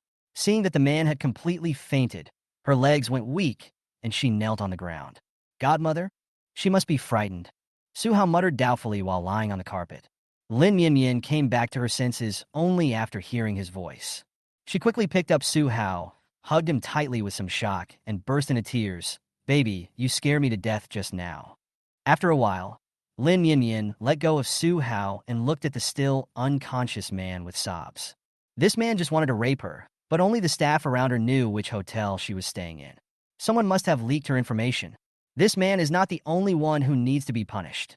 When the man woke up again, he found himself tied up, and Lin Yinyan was sitting in front of him with a stern face. Chapter 53. Rhetoric. The man immediately tried to break free, but Lin Yinyan sneered. "There are 4 bodyguards standing at the door. Do you think you can get away?" The man immediately lost his temper. "What do you want? As long as you tell me honestly who betrayed my itinerary to you, I will let you go.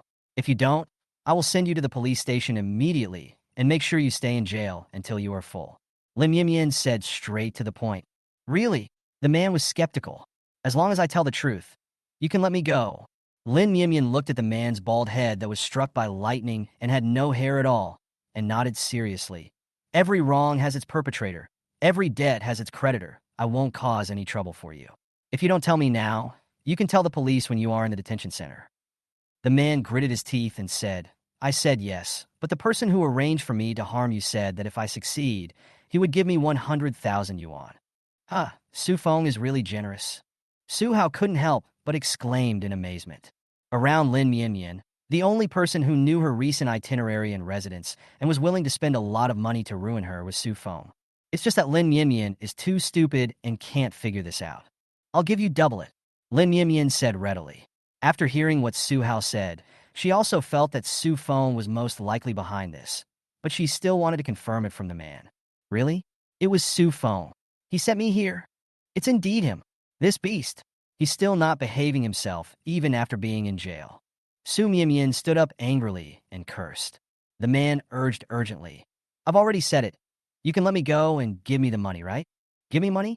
Lin Mianmian snorted coldly. "You want to rape me, and you still want my money? You're dreaming. You don't keep your word. How could you do this?" The man became anxious in an instant. "There's no need to be honest with a beast like you," Lin Mianmian said calmly. "When we get to the police station later, as long as you explain clearly to the police that you are only an accomplice and Su Feng is the mastermind, I can help you speak a few words in front of the police and help you get a reduced sentence." Su Hao couldn't help but sigh when he heard her words. "I thought this stupid woman would really give him money. It seems she is not completely naive and has some intelligence." Lin Mianmian immediately straightened up proudly. "Of course. She is very smart. Xiao Hao's eyes are really sharp." After sending the man to the police station, Lin Mianmian immediately took Su Hao to the prison to question Su Feng. "Su Feng, I'm usually so nice to you. Why do you keep hurting me?" Seeing Lin Mianmian appear in front of him safely, Su Feng knew that the man must have messed up, but he still pretended to be innocent. "Mianmian, I really know my mistakes. I will reflect on them in prison. I love you too much, and I was afraid that you would leave me, so I gave you that drug. Stop pretending. If it was about something in the past, I wouldn't even bother to see you. Why did you send someone to sneak into my hotel and let him rape me?" Lin Mianmian felt indescribable disgust when she looked at him. "Raped you?" Who? Su Feng was shocked and said excitedly, "Which beast would do this to you? Tell me. I will never let him go." "That's enough. Stop pretending. He has already said that you were the one who ordered it. The police are interrogating him now. Su Feng, you're so disgusting." Lin Mianmian's voice trembled. "Just wait to go to jail for the rest of your life." No. "Mianmian, you must have heard it wrong. I love you so much. How could I instruct another man to hurt you? My heart is broken when you doubt me like this." Su Feng cried, like an affectionate man who was abandoned by his lover. Lin Mianmian felt a chill and was about to retort when she received a text message from her assistant. When the man was being interrogated by the police, he suddenly changed his statement and insisted that the incident had nothing to do with Su Feng. She immediately carried Su Hao back to the police station, only to see the police coming out of the interrogation room. "Officer, he just admitted to me in person that Su Feng instructed him to do it. Why did he suddenly change his statement? Doesn't he know that if he tells the truth, his sentence can be reduced?" she asked anxiously. The police glanced in the direction of the interrogation room and said helplessly, "I understand how you feel, but the prisoner keeps saying that he was not instructed by anyone. Without substantial evidence that Su Feng instructed him to commit the crime, we cannot convict Su Feng for the time being." Obviously, both the police and Lin Mianmian knew that there was something fishy about the man's words. But before the law, evidence comes first. There must be a reason why this man insisted on taking all the blame, but it will take time to investigate it thoroughly. As for how long it will take, no one knows, and the police can't figure it out for the time being. Lin Mianmian felt annoyed. No wonder Su Feng refused to admit it. It turned out that he had already prepared a backup plan. This man is not even afraid of going to jail, but he still wants money. There must be someone in his family who is waiting for the money to save his life. Just check if Su Feng has any large expenses recently, and you will know. Su Hao was speechless. Is there any need to think about such a simple thing? Lin Mianmian was reminded by him and suddenly remembered something. "Officer, I remember Su Feng went to the hospital to see someone before, but no one in his family was hospitalized. Maybe the person he went to the hospital to see was related to the person who wanted to rape me. Ms. Lin, even if the person Su Feng was visiting at that time was the criminal, that cannot be used as evidence to prove that Su Feng instructed him to commit the crime. Do you understand?" The police thought that Lin Mianmian was just making random guesses, but they still asked someone to check the surveillance of the hospital that Lin Mianmian mentioned. However, They did not expect that they would find out that Su Feng had been visiting a patient in the hospital frequently in the past month. And this patient was the man's mother. At the same time, the police also checked the payment account of the man's mother's hospitalization and surgery fees and found that the account owner was Su Feng. However, in the face of so much evidence, the man still refused to admit that it was Su Feng who sent him to rape Lin Yinyan. It was Su Feng who saved my mother out of kindness, and Lin Yinyan sent him to prison. I wanted to rape Lin Yinyan in order to repay him. It had nothing to do with Su Feng, he said, gritting his teeth. Really? But Su Feng has already been to prison, and you will go to jail soon too. There will be no one to take care of your mother. I heard that she was kicked out of the hospital because she couldn't afford the hospital bills. Lin Yinyan grasped the man's weakness and said calmly. Hearing this, the man panicked. No, Su Feng promised me that as long as I help him, he will help me take care of my mother. As soon as the words came out, smiles appeared on Lin Yinyan and the interrogating police officers' faces. The man realized that he had been tricked, but it was too late. Chapter 54: The One Who Saved Her. In the police station, several veteran police officers praised Lin Yinyan. Ms. Lin, you are so thoughtful. If you hadn't provided us with the ideas to solve the case, I'm afraid we wouldn't have been able to find the evidence so quickly. Lin Yinyan couldn't help blushing, but she couldn't say that she thought of this after hearing Su Hao's words. She could only smile and accept the police officer's praise. With substantial evidence, Su Feng will soon be sentenced. The police also promised that they would take care to prevent Su Feng from having any contact with suspicious persons during the custody period. Lin Yinyan finally felt relieved. However, before sentencing, Su Feng still had someone take a letter to Lin Yinyan, saying that he had something very important to tell her, and if she didn't go, she would regret it for the rest of her life when she found out about it. She took the letter to Chun-Li and asked curiously, "What do you think Su Feng is planning to do? Should I go or not?" Chun-Li was also curious about what secret Su Feng could have that he had to wait until this time to tell Lin Yinyan. He's in jail now with so many people watching him. I guess he can't make any waves, just a last-ditch struggle. Chun-Li touched her chin and said, "Or you can go meet him and see what tricks he can come up with." "That makes sense." Lin Yinyan nodded. "Wait a minute." Chun-Li suddenly frowned, turned around, and went to the room to pick up Su Hao, who was sleeping soundly. "Just in case, you should take your godson with you. This little guy can summon thunder, so if there is any danger, he can protect Lin Yinyan." When Chun-Li heard Lin Yinyan say that the man who wanted to rape her before was struck by 2 thunderbolts, she knew that it must have been Su Hao who did it again. 10 bodyguards don't give as much sense of security as this little baby. "Baby, your godmother's safety depends entirely on you." She rubbed Su Hao's little face and said solemnly. "Who? Me?" Su Hao was confused. His mother really dares to give out any task. Lin Yinyan thought Chun-Li was teasing the baby, so she came over and touched Su Hao's little face. "Baby, a weak girl like godmother still needs a little man like you to protect her. You have to grow up quickly." Su Hao was kneaded like a dough by 2 women at the same time, and he felt like crying but had no tears. When he thought that when he grows up, Lin Yinyan will still say to him in front of him, "I held you in my arms when you were little," he felt even more desperate. When will this day end? The next day, Lin Yinyan held Su Hao and went to the prison accompanied by a group of bodyguards. Su Feng was extremely shocked when he saw Lin Yinyan holding a child in her arms. Could it be that Lin Yinyan has become so difficult to control recently because she had a child with someone else? But in a flash, he realized that Lin Yinyan had been with him all the time. If she really gave birth to a child, how could he not have noticed it at all? It was not until Lin Yinyan sat opposite him that he realized that the child was Su Hao. He immediately breathed a sigh of relief. As long as Lin Yinyan didn't fall in love with another man, he still had a chance. "What exactly do you want to talk to me about?" Lin Yinyan sat down, not even bothering to look at him.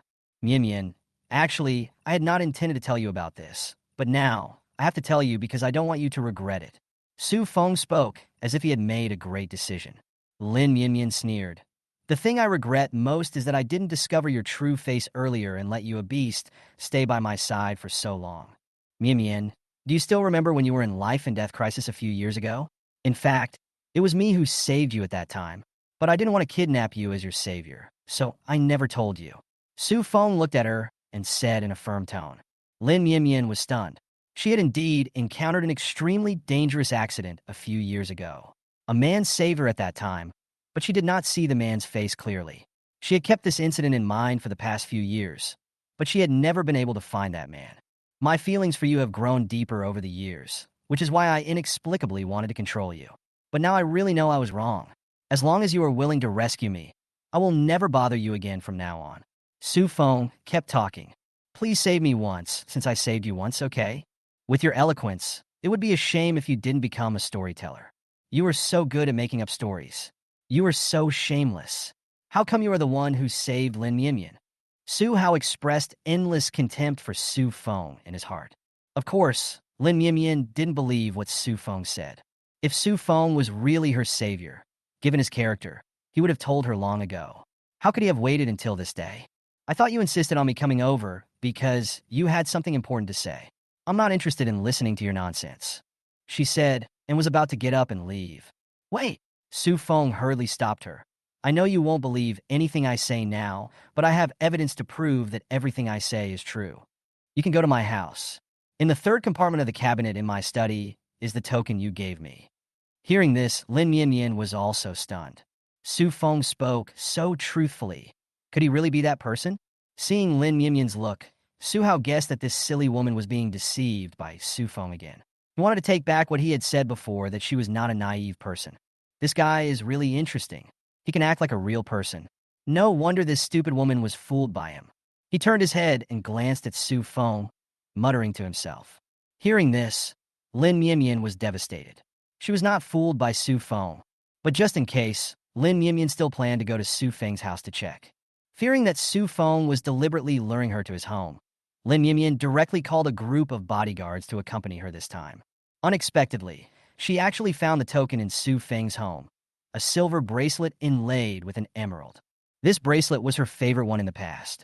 When she parted with the man who saved her that day, he refused to tell her his name, so she took off the bracelet and gave it to him. How could it be Su Feng? She muttered with mixed feelings in her heart, stamped her feet, and rushed to the prison in a hurry. Although she hated Su Feng to the extreme, she couldn't send her savior to prison with her own hands, as that would make her feel guilty. I have to rescue Su Feng quickly, otherwise I will be committing a serious crime, she muttered as she walked. What the hell are you doing? This bracelet is fake. Can't you tell it's fake even though it's a bracelet you've worn yourself? Su Hao en plan weekly. Chapter 55 Dream. Lin Mianmian paused and picked up the bracelet again to take a look at it. Fake? Not like? Isn't this the same bracelet she wore before? 4 bracelets like this. The craftsman at Songlan Jewelry Processing Shop in Dongqing District can make 20 to 30 of them at a time. I am amazed that this fool can't see it. Su Hao shook his head helplessly and closed his eyes. Lin Mianmian was silent. Thinking about how Su Hao's previous words had come true, she couldn't help but believe it. The real bracelet should be in. Now Su Hao thought about the past, and his head became dizzy again. This is the bad thing about being a child. You feel sleepy at the slightest provocation. Hearing Su Hao's words, Lin Mianmian pricked up her ears excitedly. Could it be that he knew who the man who saved her was? However, after waiting for a long time, Su Hao did not continue speaking. In a pawn shop? Which pawn shop? She was confused and looked down, only to find that Su Hao had fallen asleep without her knowing when. Helplessly, she could only go to the jewelry shop that Su Hao mentioned to see whether the bracelet in Su Feng's house was fake. The master of Songlan Jewelry Processing Shop is a middle-aged man. When he saw a customer coming, he immediately greeted him with a smile. Master, I want to ask about this bracelet. Have you ever made it? Lin Mianmian went straight to the point. Seeing the bracelet on her hand, the master immediately laughed and said, Oh, I'm really good at making this bracelet. If you want, I can make you the same one right now. Lin Mianmian was surprised, but she also felt that it made sense. After all, this was the store Su Hao mentioned. She took out a stack of bills and said, That's troublesome. Money is not a problem. The key is to make it exactly the same. No problem. Seeing her generosity, the master smiled even more happily. It takes me less than an hour to make a bracelet like this. Sure enough, in just half an hour, the master made a bracelet that was exactly the same as the one on her hand. She held the 2 bracelets in her hands and couldn't even tell which one she brought. Master, your craftsmanship is so good, she exclaimed in surprise. It's not that my craftsmanship is good, it's this bracelet. I made one not long ago. Practice makes perfect. The master took the money and said with a smile. Hearing this, Lin Mianmian was even more shocked. Could it be that the one in Su Feng's house was also copied in this store? Excuse me, was the person who came to you to make this bracelet a young man? He was about this tall. She gestured hurriedly. The master seemed to remember something after she reminded him. Oh, yes, it was a young man. He brought a photo and asked me to make a bracelet based on the one on the girl's hand in the photo. Hey girl, why do I feel that you look a bit like the girl in that photo? The master touched his chin, looked Lin Yimyan up and down, and asked in confusion. Lin Yimyan directly flipped through Su Feng's photo and said, Master, take a look. Is the man who came over with the photo this person? Oh, that's true. The master became even more curious and wanted to ask something out of curiosity. Lin Yimyan's mood had become extremely gloomy. She used to rely on Su Feng very much and would tell him everything. She even asked him to find the benefactor who saved her life. Not only did Su Feng know every detail about how her benefactor saved her, but he also knew about the bracelet. She often wore this bracelet before she gave it to her benefactor. Su Feng really had ulterior motives and specially found photos of her wearing the bracelet to make a replica. If Su Hao hadn't reminded her, she might have been fooled. Su Feng was really far-sighted and had left a way out for himself long ago. She sneered and took out a card from her wallet. Master, thank you for your hard work. Do me another favor. On the other side, Su Feng, who had been imprisoned, was being beaten. When the prisoners in the prison heard that Su Feng was imprisoned for instigating others to rape women, they all despised him. Even among criminals, rapists are the most despised. No one in the prison was willing to talk to Su Feng, and he was bullied by the prison boss every day. For several days in a row, his lunch was taken away by the prison boss's men. He was so hungry that his face was pale and his eyes were almost full of stars. Suddenly, the prison guard found him and said that Lin Yimyan had come to visit him. Upon hearing the news, he immediately became excited. This bitch must have seen the bracelet and came back to save him. Yimyan, I knew you would come back. You are a kind and good girl who will save me. He sat opposite Lin Yimyan and cried uncontrollably.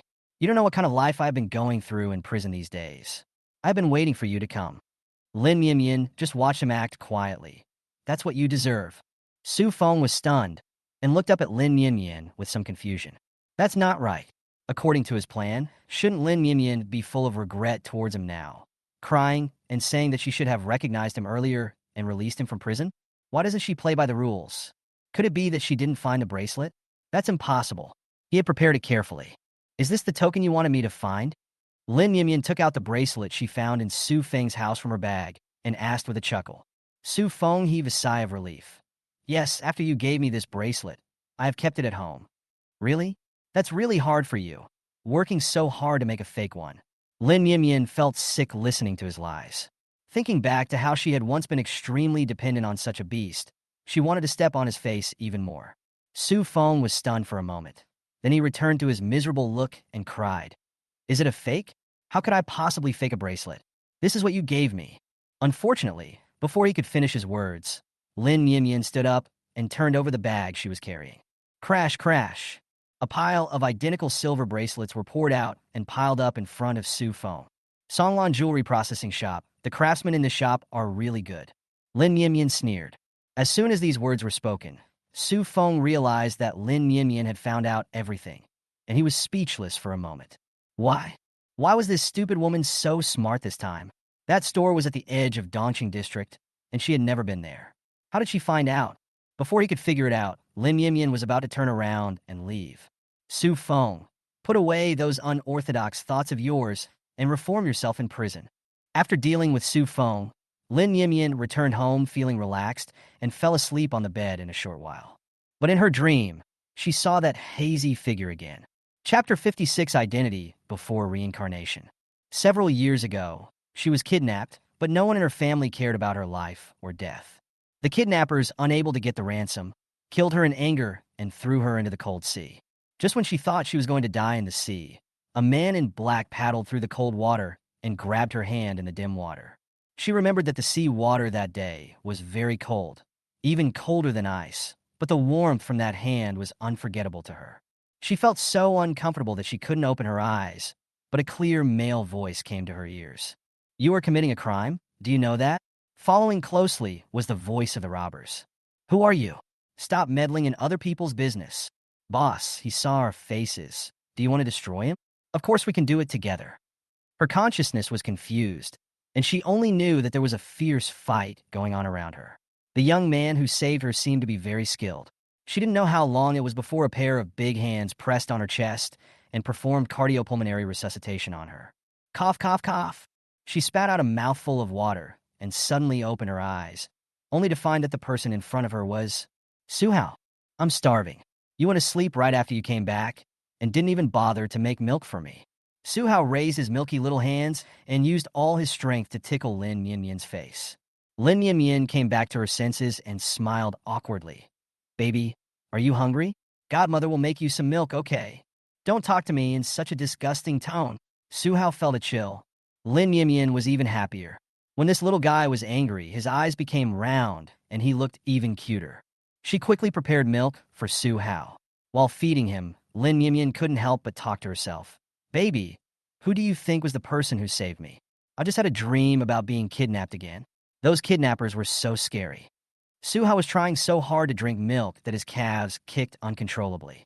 They are just a few hooligans who are so poor that they don't even have money to eat. What is there to be afraid of? He snorted disdainfully while drinking milk. Lin Mian was shocked, because these were the exact same words the young man had said to comfort her after he rescued her. Even the tone of voice when saying this is very similar, except that Su Hao's voice is a little softer. Could it be that? Cough, cough. Su Hao in her arms suddenly started coughing. It turned out that she was too absorbed in her thoughts and didn't pay attention to the speed of feeding Su Hao, causing him to choke on the milk. Annie, you were trying to murder a child, Su Hao complained weakly while coughing. Hearing this name, Lin Mian immediately put away her previous thoughts. How could this poisonous little baby be the savior who gently comforted her and told her not to be afraid? Lin Mian had no idea that Su Hao was just annoyed by her stupidity. She patted Su Hao's back and started feeding him again. I'm sorry, baby. Godmother was distracted just now. Looking at Su Hao's cute little face, she was no longer angry. Instead, she gently coaxed Su Hao. Su Hao snorted. Aren't they just a few kidnappers? Look how scared you are. When I first took action, those rabble were so scared that they peed their pants. Lin Mian was stunned again. What does this mean? What does he made a move mean? Her thoughts drifted away again, and then, as expected, Su Hao choked on his milk again. I want to go home. I want to go home to my mom. This woman wants to murder me. Lin Mian coughed awkwardly and could only send Su Hao home first. But she didn't sleep well for several days afterwards. She always dreamed about that person. Sometimes it was his gentle, smiling face, and sometimes it was those terrifying robbers. Finally, one night, the eyes of the young man in the dream suddenly began to shrink and then turned into Su Hao's appearance. The young man and Su Hao began to overlap in her dream. She woke up suddenly and took several deep breaths before she realized that Su Hao's eyes seemed to be indescribably similar to the man who saved her. She instantly remembered what Su Hao had said before. Su Hao seemed to have said that the bracelet was in some pawn shop. If she could really find this bracelet in a pawn shop, would it prove that Su Hao was the savior she had been looking for? This strange thought made Lin Mian shiver uncontrollably, but she was so curious that she took the imitation bracelet to the nearest pawn shop near her home. But the pawn shop said that it had not received this bracelet in recent years. There are many pawn shops in the imperial capital. If it's not in this one, maybe it's in another one. She gritted her teeth and decided to look for them one by one. But her agent called at this time. Mian, where have you been? We're about to start filming, and everyone is waiting for you. The agent was very anxious. The crew is urging us to come back.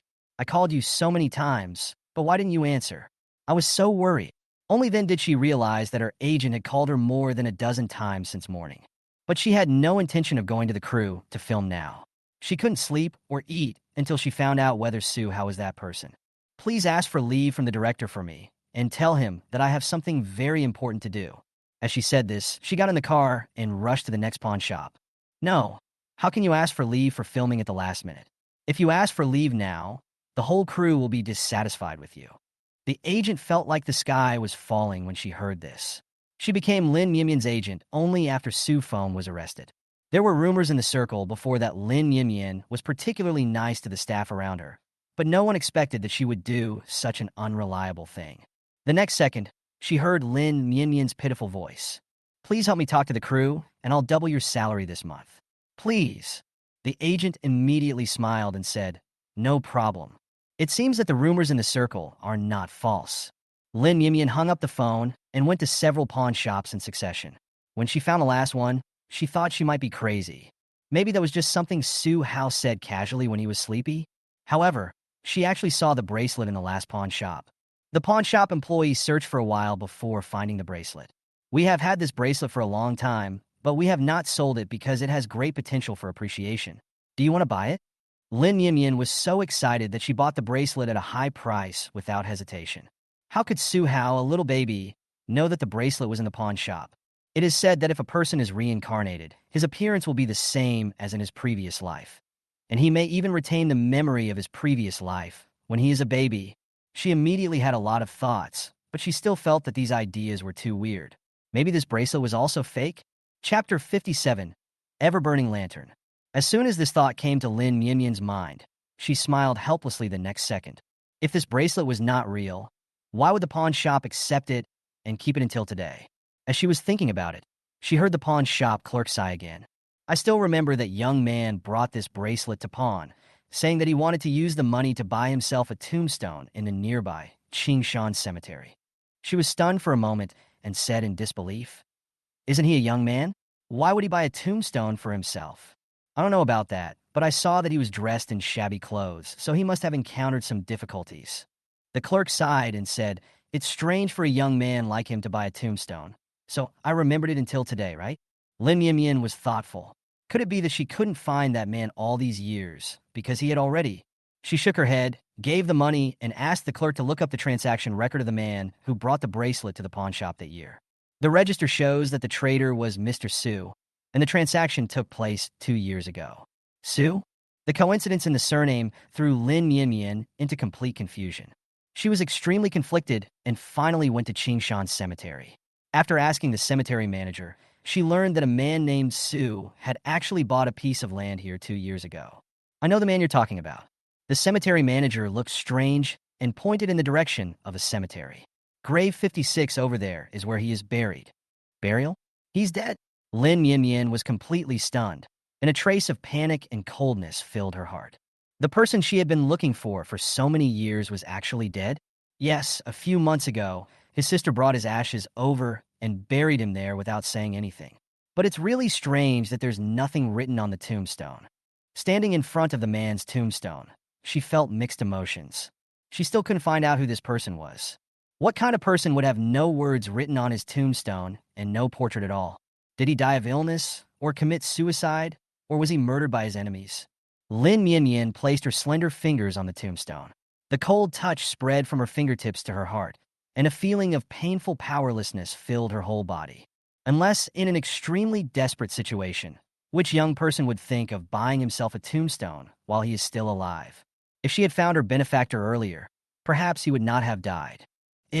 Unfortunately, there aren't that many ifs in the world. She knelt in front of the man's tombstone and broke down in tears. After a long time, she kowtowed to the man 3 times. "My benefactor, if I have a chance in the next life, I will definitely repay you for saving my life," she promised solemnly, but these words suddenly reminded her. Next life? The words Su Hao had said reappeared in her mind. Su Hao had said what his benefactor had said to her, and he also knew where the bracelet was. Moreover, if Su Hao was just a little kid, how could he have such clear ideas? Could it be that Su Hao is the reincarnation of her benefactor? Thinking that there was a Qingshan temple near Qingshan Cemetery, and that there was a very powerful master in the temple, she got up and hurriedly left the cemetery to meet the master. "Master, is it true that there are people in this world who can be reincarnated and still carry the memories of their past lives?" she asked devoutly.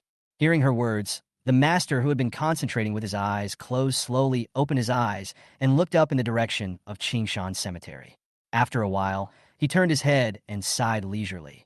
That may be because that person still had a strong obsession when he was alive. Lin Yimyin was stunned for a moment and instantly became more curious about her benefactor. "Master, I want to ask, if a person is reincarnated with memories, will he look very similar to the person in the previous life?" Thinking of Su Hao's eyebrows and eyes that were 70% similar to those of his benefactor, she asked again. The master just sighed again and said helplessly, "The dead cannot be resurrected. Even if they are reincarnated, they are not the same person. Donor, there are some things you need to think about." No, master, you misunderstood. I have no relatives who have passed away. I just met a person who I felt was very similar to my deceased benefactor." But he also said exactly the same things as my benefactor, so I wondered if he was the reincarnation of my benefactor. Hearing her say this, the master just smiled slightly. If the death anniversary and birthday of the two people you mentioned are the same day, then it is not impossible. Lin Mianmian's sadness turned into joy. Just now, when she went to visit the grave of her benefactor, she specially gave benefits to the cemetery manager and asked the manager what day her benefactor was buried. It just so happened that the benefactor was buried only a few days earlier than the day Hao was born. It was very likely that the benefactor died on the day Su Hao was born. Although the master told her that even if it was the same person reincarnated, the person in this life and the person in the previous life were two completely different and unrelated people. But Lin Yimyan felt that Su Hao was her benefactor. After all, she did not tell the master that Su Hao still remembered things from his previous life. It must be God's will that she could hear Su Hao's inner thoughts. Su Hao well in her life. But she never expected that the savior she had been looking for would actually become her godson in this life. It was really fate's trick. If Su Hao couldn't speak yet, she wouldn't know how to face him. She happily wanted to donate money to the temple, but the master kindly said that she only needed to donate a lamp to the temple.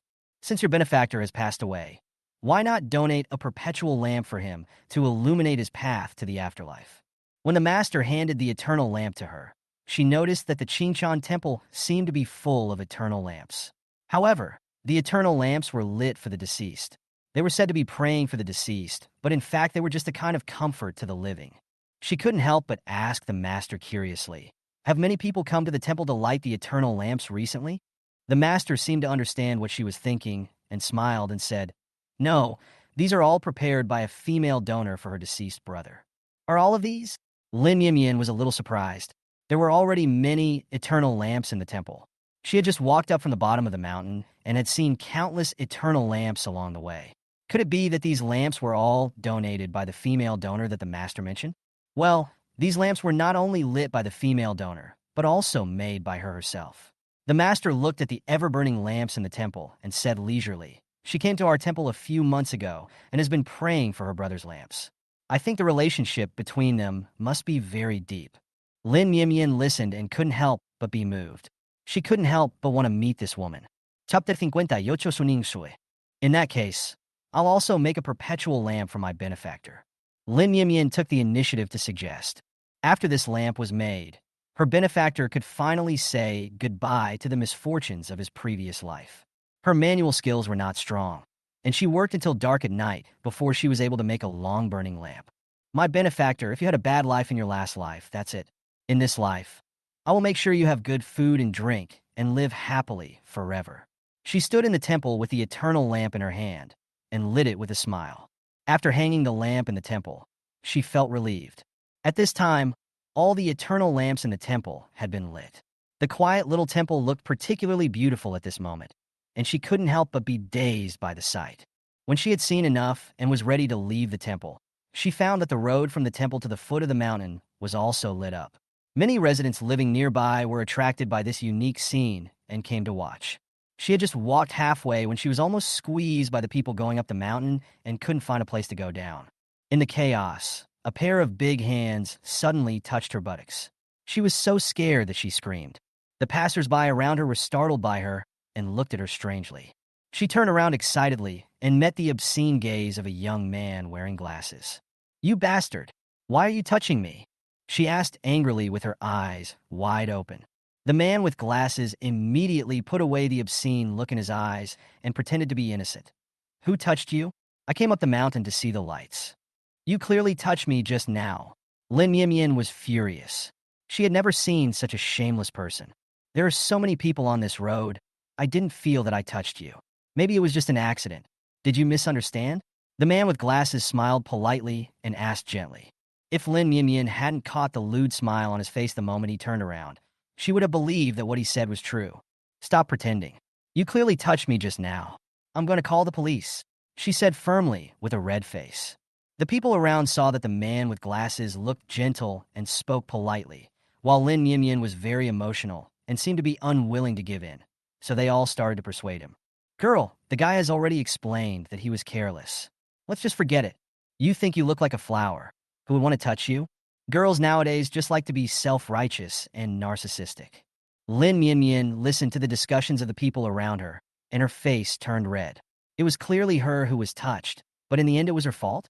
Just when she was in a dilemma, a fist suddenly hit the man with glasses in the face. The man with glasses was caught off guard, and his glasses flew off.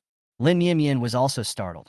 She saw a dashing-looking woman kicking the man with glasses and beating him up. Obviously, the man with glasses was much bigger than the woman, but he was beaten by her and screamed in pain, without being able to fight back. I just saw you touching another girl. Don't think no one can deal with you. Get out of here. When the woman had had enough of beating the man, she kicked him in the face.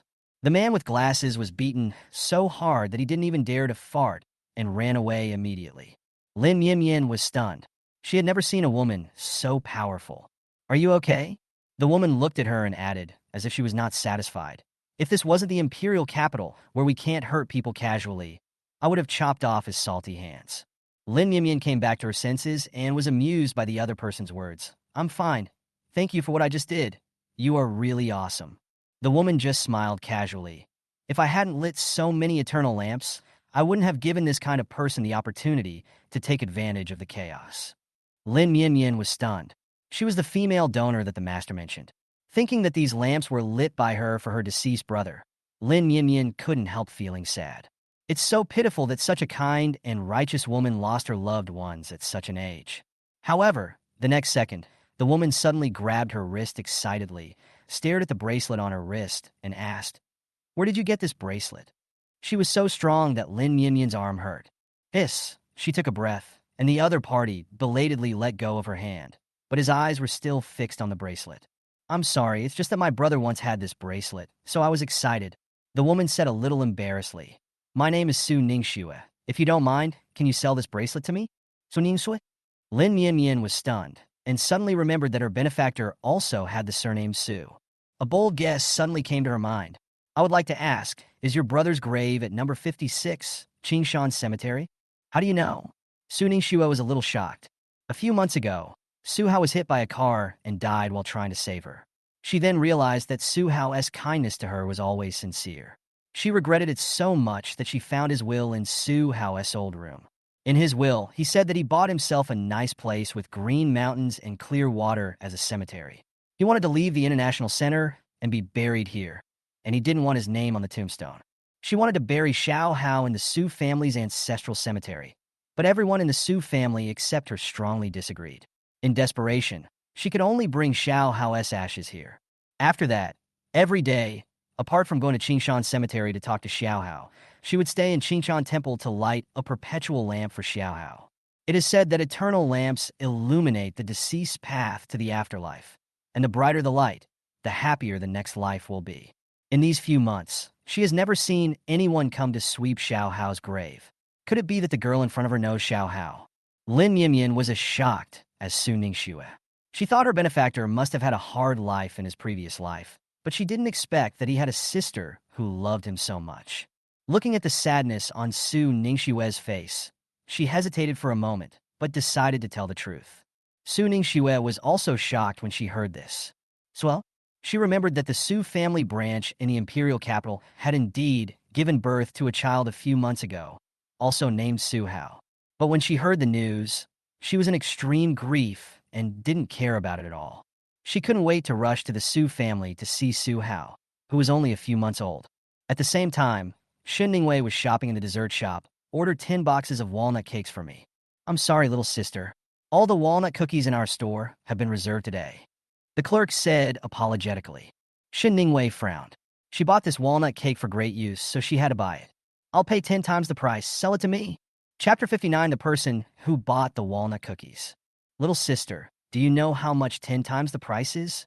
The clerk looked at Shen Ningwei, who was not even as tall as the counter, and thought she was just a child who was throwing a tantrum because she didn't buy the dessert she wanted. Unexpectedly, Shen Ningwei directly opened her pink wallet and took out a stack of 100 yuan bills. Stop nagging. Pack it up for me. She snorted. In the past, Brother Su Tian especially loved eating walnut cakes. If Su Hao was really her brother Su Tian, he would definitely like eating walnut cakes as well. When she brings the walnut cakes to Su Hao, if Su Hao is unwilling to eat them, it will prove that she is overthinking. The clerk was also surprised and hesitated for a moment before wrapping the walnut cookies for Su Ning. At this time in the Su family, Su Tian was acting coquettishly with Xiaoli. Annie, didn't you say you would give me my favorite walnut crisp today? Looking at Su Tian's pitiful little eyes, Xiaoli felt a little strange. She had called the dessert shop early in the morning and asked for walnut cookies. They should have been delivered by now, so why was there no movement at all? Don't be anxious. Wait for Annie to call and ask. She touched Su Tian's head and said gently. Under the shadow of her palm, a gloomy look flashed across Su Tian's face. On the other end of the phone, the clerk apologized to Xiaoli in a sheepish manner. I'm sorry, a little girl came to our store today and bought all the walnut cookies. The store is making new ones for you now. What's wrong with you?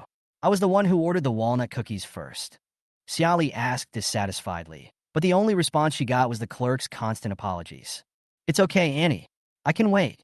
Su Tian held her hand with a gentle tone. Looking at Su Tian's sensible appearance, Xiaoli couldn't help but feel distressed.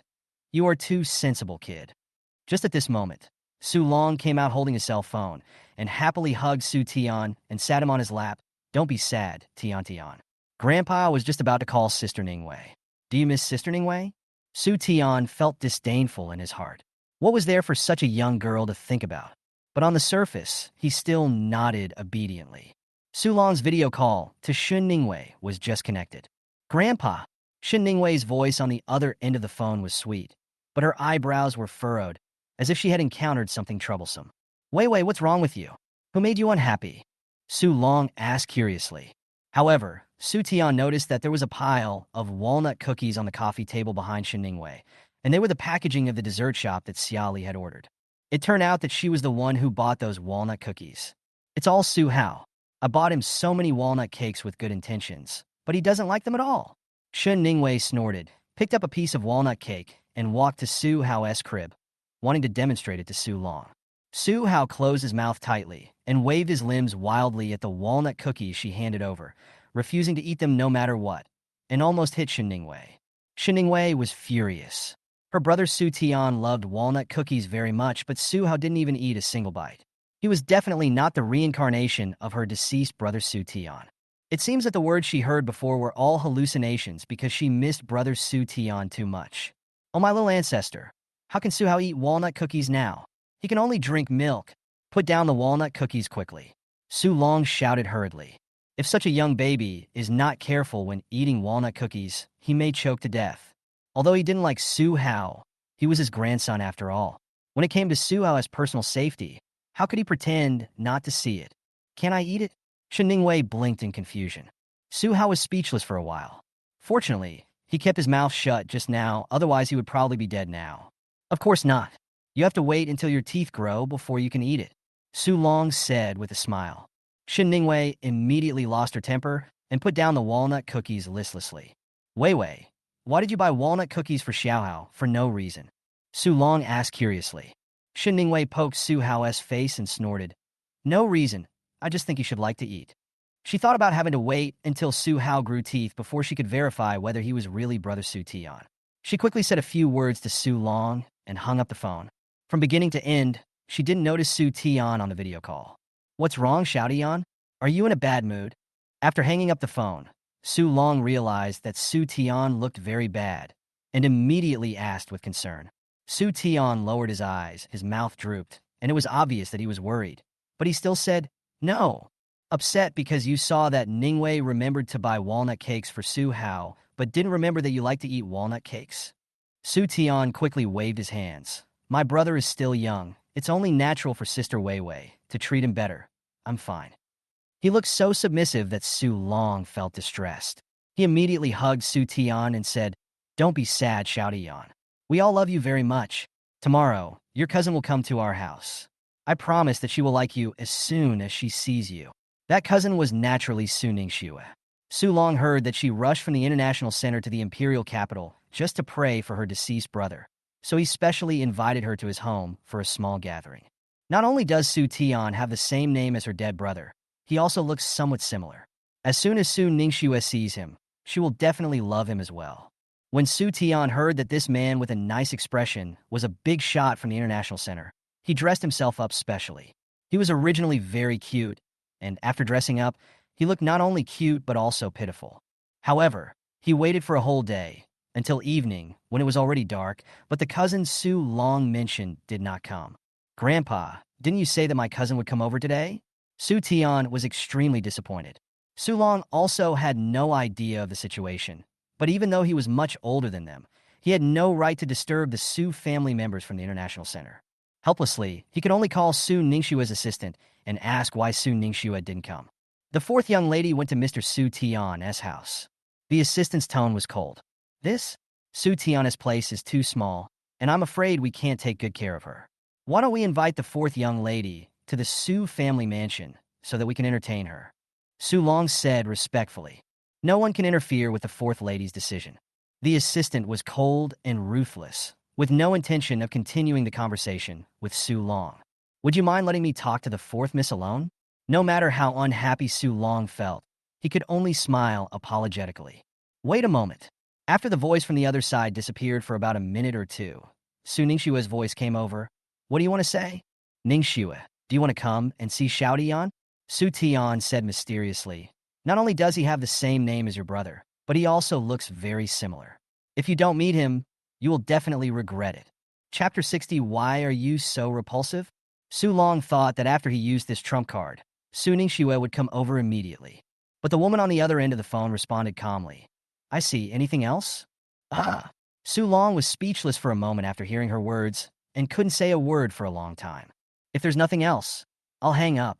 Su Ningxue hung up the phone without giving Su Long a chance to continue. At this time, Su Ningxue and Lin Mianmian were choosing a gift for Su Hao.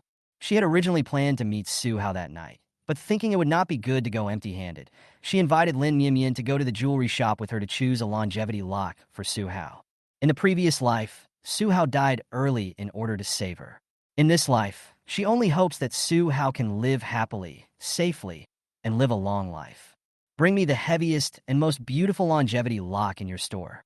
As soon as she entered the store, Su Ningxue ordered the clerk in a generous manner. Lin Mianmian was even more moved when she saw Su Ningxue's generosity. "Miss Su, this longevity lock is too big. Su Hao is only a few months old now. I'm afraid his neck will hurt." Looking at the longevity lock that the clerk brought, she kindly reminded. "He still can't speak?" Su Ningxue was a little surprised. "Then how did he tell you that the bracelet was in the pawn shop?" As soon as this question was asked, Su Ningxue reacted. Su Hao had just passed away a few months ago, and if he was reincarnated, he could only be a baby a few months old. She instantly doubted what Lin Mianmian said.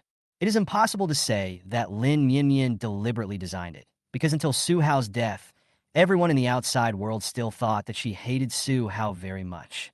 It was at the moment Su Hao died that she realized how good Su Hao was to her and how much she could not accept losing Su Hao. As for her coming to the imperial capital to bury Su Hao, there was no one on Su Hao's tombstone, so it was impossible for outsiders to find out that the person she was mourning was Su Hao. Lin Mianmian looked conflicted. She pulled her aside and whispered, "Miss Su, since I see that you love Su Hao so much, I'm telling you this quietly. Please don't think I'm crazy." "What?" "I can hear what Xiao Hao is thinking." Lin Mianmian told Su Ningxue this secret somewhat shyly. Xiao not only has the memories of his past life, he can also predict the future and summon thunderstorms. In short, Xiao Hao is a very magical child. While Su Ningxue was stunned, Lin Mianmian blurted out all the speculations that had been accumulating in her heart for many days. Su Ningxue was stunned for a while, but finally decided to believe it halfway. Since it is possible that Su Hao has been reincarnated, and Lin Mianmian has connections with Su Hao in both lives, it is not impossible for her to hear Su Hao's inner thoughts. As for being able to call the wind and rain, it was too bizarre. Although she didn't know much about Su Hao when he was alive, she didn't know that Su Hao had such an ability. "I believe you. After I pick out the longevity lock, can you accompany me to see Xiao Hao tomorrow morning?" Su Ningxue said with a smile. "Of course." Lin Mianmian nodded without hesitation. If the Su Hao really looks very similar to Xiao Hao as Lin Mianmian said, then she wants to meet him no matter what her purpose is. Once people have regrets that cannot be compensated, they will seek empty comfort in similar people and things. "Keep this big longevity locket, and get me a smaller one that I can wear daily," Su Ningxue instructed the clerk. On the other hand, Chun-Li was so excited that she couldn't sleep all night when she heard that the fourth daughter of the Su family, who came from the International Center, wanted to see Su Hao. He is a person from the International Center. Su Hao is a genius. If he can be appreciated by the Su family headquarters of the International Center, he will definitely achieve great things in the future. In the morning, Su Ning and Lin Mianmian came to Su Tian's house with a pile of gifts. Chun-Li was surprised to see Lin Mianmian. Mianmian, why are you here with the fourth young lady of the Su family? Lin Mianmian smiled slyly. This is a secret between the two of us. Chun-Li was completely confused, but Su Ning had already excitedly taken Su Hao from her arms. Picture, they are so similar. This child looked exactly like Xiao Hao when he was a child. Su Hao was sleeping soundly. When he opened his eyes, he saw Su Ning looking at him with loving eyes. So, Chun-Li and Lin Mianmian heard Su Hao's inner roar at the same time. Oh my god! Su Hao was really scared and almost thought he was still on a mission. He turned around and saw Chun-Li and Lin Mianmian. He confirmed that he did not travel through time again, and then he breathed a sigh of relief. Why is she here? Is she here to strangle me in my cradle? I'm just a child. Su Hao couldn't help but sigh. Don't create a new account. Lin Mianmian and the other person didn't understand what Su Hao was saying, but they could sense that Su Hao didn't seem to like his cousin very much. Su Ning did not hear what Su Hao said and took out the longevity lock she had prepared. Aunt Chun, this is the longevity lock I prepared for my brother Xiao Hao. Can you hold Xiao Hao and let me put it on him, please? Chun-Li was flattered. The Su family of the International Center was much more powerful than theirs. Even if they were related, people of Su Ningxue's status would never acknowledge this relationship. But Su Ningxue took the initiative to call her aunt. This was equivalent to her admitting that she was the younger generation and that Su Hao was her cousin. Lin Mianmian smiled. Knowing everything, she was naturally not surprised. Of course, I'll hold it for one, Xiao. She took Su Hao while Chun-Li was stunned. Su Hao's small eyes were fixed on the longevity lock that was getting closer and closer to him. I don't want this woman's stuff. Su Hao wailed in his heart, and his chubby little hands began to wave around. With a clang, the longevity lock on Su Ningxue's hand was actually knocked to the ground by his slap. Just at this moment, Su Long, who couldn't wait any longer, personally took Su Tian to Su Tian's house and happened to see this scene. Su Long was suddenly startled. This person is from the International Center, and Chun-Li doesn't even watch him. If she makes Su Ningxue unhappy, the entire Su family will be in trouble. Chun-Li and Lin Mianmian looked at each other, wondering why Su Hao was so repulsed by Su Ningxue. But who would have thought that the living room was completely silent? Su Ningxue was just a little disappointed, without any sign of anger. Seeing this, Su Tian immediately walked forward, bent down obediently, and wanted to pick up the longevity lock on the ground. Sister, this is for you. The heavy stone in Su Long's heart suddenly fell to the ground, and his expression became extremely proud. In this way, Su Ningxue will definitely have a good impression of Su Tian. Looking at Su Tian's face that was so familiar to her, Su Ningxue's memory was instantly pulled back to a few months ago. At that time, Su Hao had just passed away, and Zhang Ma, the nanny who had worked at home for more than 20 years, resigned. She was very confused, but Zhang Ma said, if it weren't for Master Su Hao, I should have resigned when Master Su Tian was tormenting us servants a few years ago. Chapter 61, She Was Really Wrong. Is Xiao Tian not good to you? At that time, Su Ningxue didn't dare to believe what Zhang Ma said.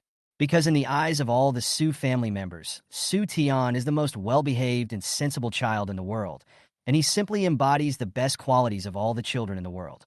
But Aunt Zhang sighed heavily at her.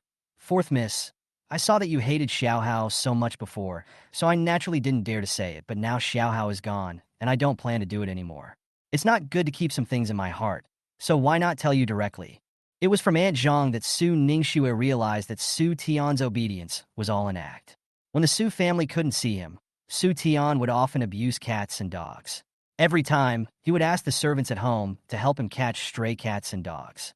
At first, the servants in the house thought that Su Tian had a kind character, but later they gradually discovered that the cats and dogs in Su Tian's hands would die within a few days.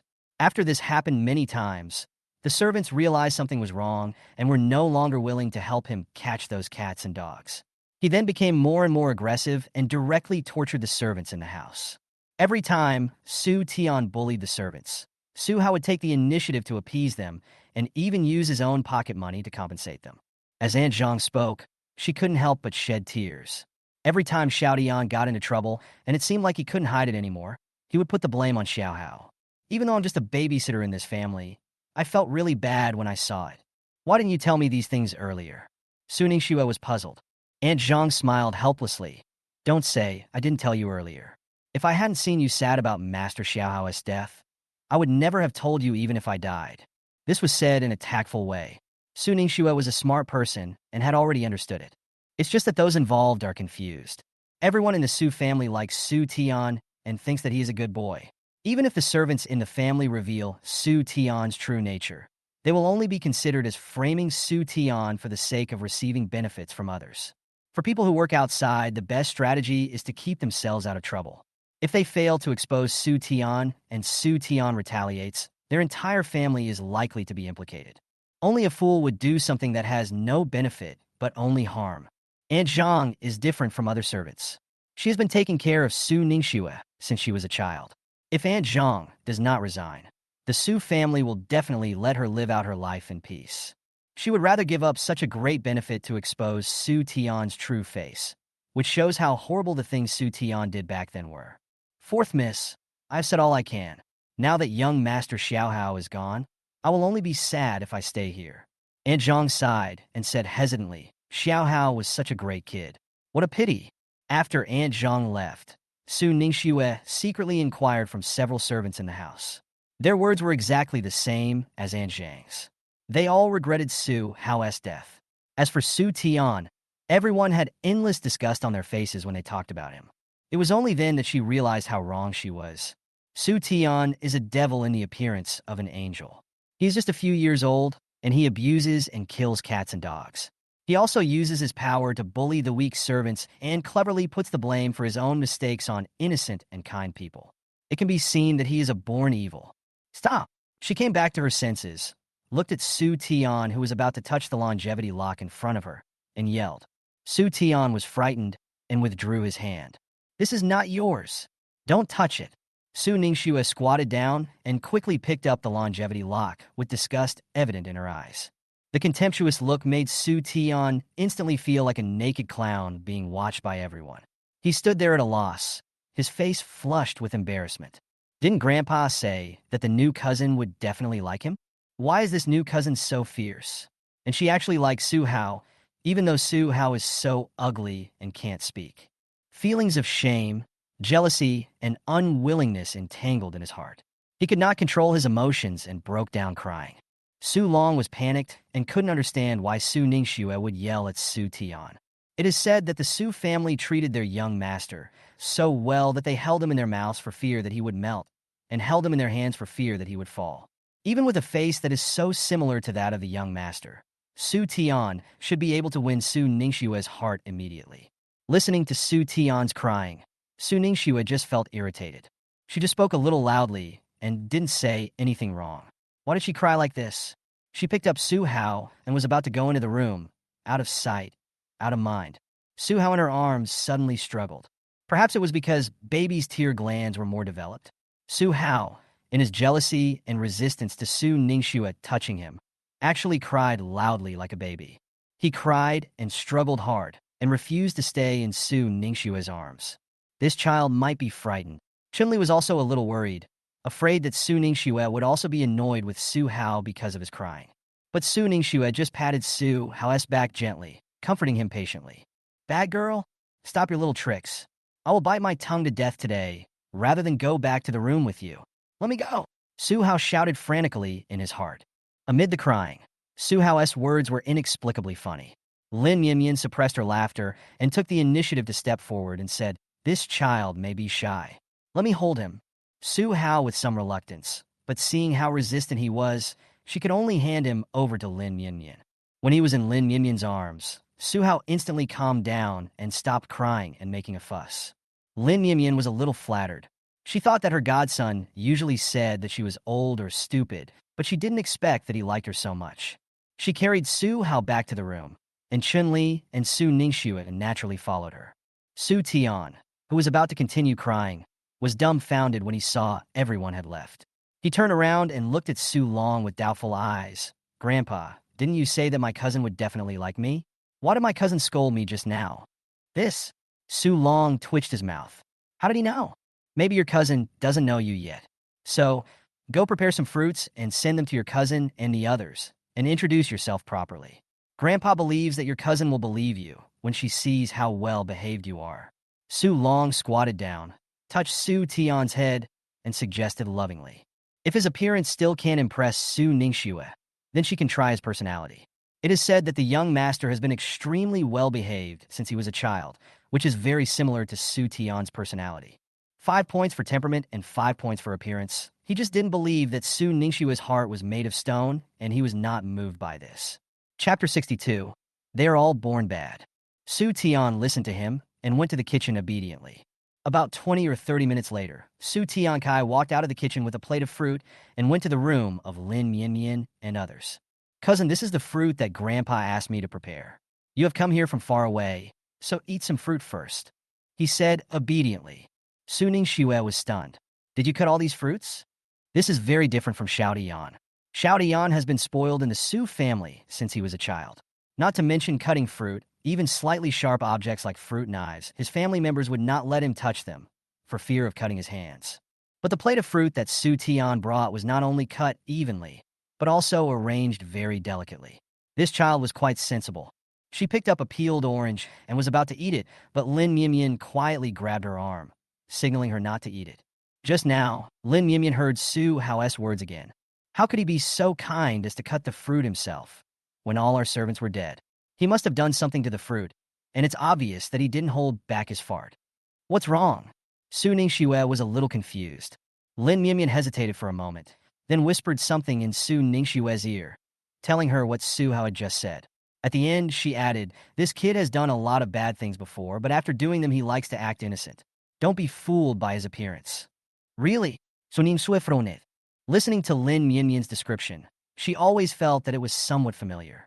Wasn't it the same with her deceased brother, whose innocent appearance deceived everyone? I don't want to eat fruit. You can take it out first. She pushed away the plate of fruit and pretended not to care. Su Tian was stunned for a moment, then immediately put on a flattering smile. Sister, just eat a little bit, as a token of my appreciation. Really? Su Ningxue smiled slightly and deliberately pushed the fruit plate in front of him. You've been preparing for so long and have worked hard. Why not give it to you? Su Tian's expression suddenly became ugly, but the next second, he showed a panic expression. This is prepared for guests. How can I eat it? From his reaction just now, Su Ningxue could already tell that there must be something wrong with this plate of fruit. If you don't want to eat, then you are not giving me face? She still smiled and teased in a relaxed tone. Normal people, especially children who don't know how to interpret the hidden meaning in words, would at least symbolically take a piece of fruit to taste after hearing this. But Su Tian was still very resistant. No, this plate of fruit is specially prepared for you. Cousin, I can't eat it. Su Ningxue was too lazy to act with a child anymore, so she said directly, you don't want to eat it because you know there's something wrong with this fruit, right? No, it's not. Su Tian waved his hands quickly. Since it's not, then you can try it first. I can't finish this big plate of fruit anyway. Su Ningxue's tone suddenly became cold. If there was really nothing wrong with this plate of fruit, Su Tian would definitely not be so resistant and refuse to eat it no matter what. Not only did Su Tian not eat, he also looked at her innocently, as if he had suffered a great injustice, and said pitifully with tears in his eyes, Cousin, I prepared fruit for you with good intentions. How could you think of me like this? It was Grandpa who said that we are relatives and asked me to treat you well, so I prepared fruit for you. Why do you think so badly of me? As he spoke, he raised his hand and showed Su Ningxue the Band-Aid on his finger. I cut my hands while cutting the fruit. It hurts so much. Most people would definitely feel guilty and self-blaming when seeing this tearful look, but Su Ningxue felt it was extremely familiar. This set of doing evil behind people's backs and pretending to be innocent in front of others is exactly the same as Xiao Dian. Thinking of what Zhang Ma said, Su Ningxue couldn't help but feel a chill in her heart and instantly connected the person in front of her with Xiao Dian. Not only do they have the same appearance and name, they also have the same personality. They are both born bad guys. Get out of here, she roared out in anger. Hearing her voice, Su Long, who had been standing outside the door eavesdropping, could no longer bear it. So he walked in and held Su Tian's shoulders, saying somewhat dissatisfiedly, Miss Su Si, Xiao Tian was kind enough to cut fruit for you. You are fine. Why are you making things difficult for a child? You old man, you know how to talk at this time. You think the fruit is fine. Why don't you eat it? Su Hao snorted. Really? Since you were so confident that this plate of fruit is fine, then enjoy it. Lin Yimyan said immediately after hearing Su Hao's words. Su Long picked up a grapefruit slice from the fruit plate without hesitation and ate it. Look, I told you Xiao Dian is such a young child. How could he do anything to the fruit? I ate it anyway, so there is nothing wrong with it. Su Ning immediately followed up. If you like it, then eat it all. I don't eat it anyway. Su Long held the fruit plate and said, I can eat it all, but you are slandering Xiao Dian like this. It is really hurtful. It will cause psychological trauma to Xiao Dian. If you want to know whether he has been slandered, just look at the surveillance video in the kitchen. Lin Yimyan curled her lips and said confidently. Chun-Li immediately checked the kitchen surveillance, but found that the surveillance was not working today, and the footage of Su Tian entering the kitchen was not captured at all. Su Long was even more confident. Since you can't produce any evidence, it's okay for me to eat this fruit. You should believe that Xiao Dian is really a good boy.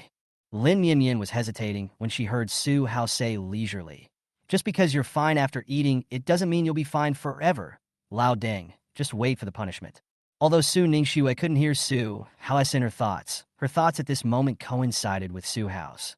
How could the surveillance camera be broken? And it broke down shortly before Su Tian entered the kitchen. Since there is no surveillance, there is no way to prove that he didn't tamper with the fruit in the kitchen. Why should I believe him? She said calmly. Su Tian was stunned. Just before he entered the kitchen, he specifically turned off the power switch of the kitchen surveillance camera so that others would not find any evidence of him doing anything wrong. Unexpectedly, now that there is no surveillance camera, he has no way to prove his innocence. Miss Su Si, you are making unreasonable arguments. Su Long was also very angry, but he had no idea what to do with Su Ning. At this moment, Shen Ningwei suddenly walked in and looked at Su Tian coldly. Don't eat it. He picked up these fruits from the trash can. He cut off the bad parts and put the good ones together. Chapter 63, Who to Sleep With. Su Long obviously didn't believe it. No way. Why would Xiao Dian pick up fruit from the trash can? Isn't the refrigerator in the kitchen full of fruit? Sister Wei Wei, why are you slandering me? Why would I pick up food from the trash can? That's so unhygienic. Su Tian also had an innocent expression.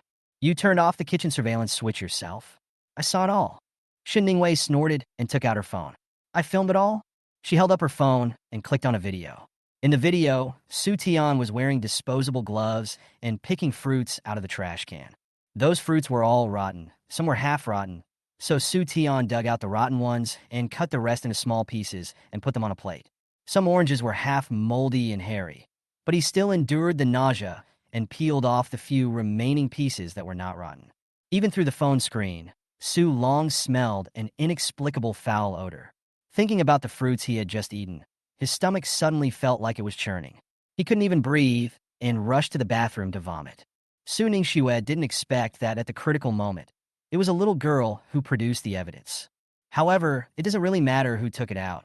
What matters is that this evidence can expose the true face of this little devil Su Tian. Do you have anything else to say to defend yourself? She looked at Su Tian, whose face was pale, and said in a cold voice. Su Tian gritted his teeth and stammered. No, I just think it's a pity to waste those fruits like this. Since you think it's a pity to waste it, just eat it yourself. Eat more. It's the age when the body is growing. Don't let the child starve.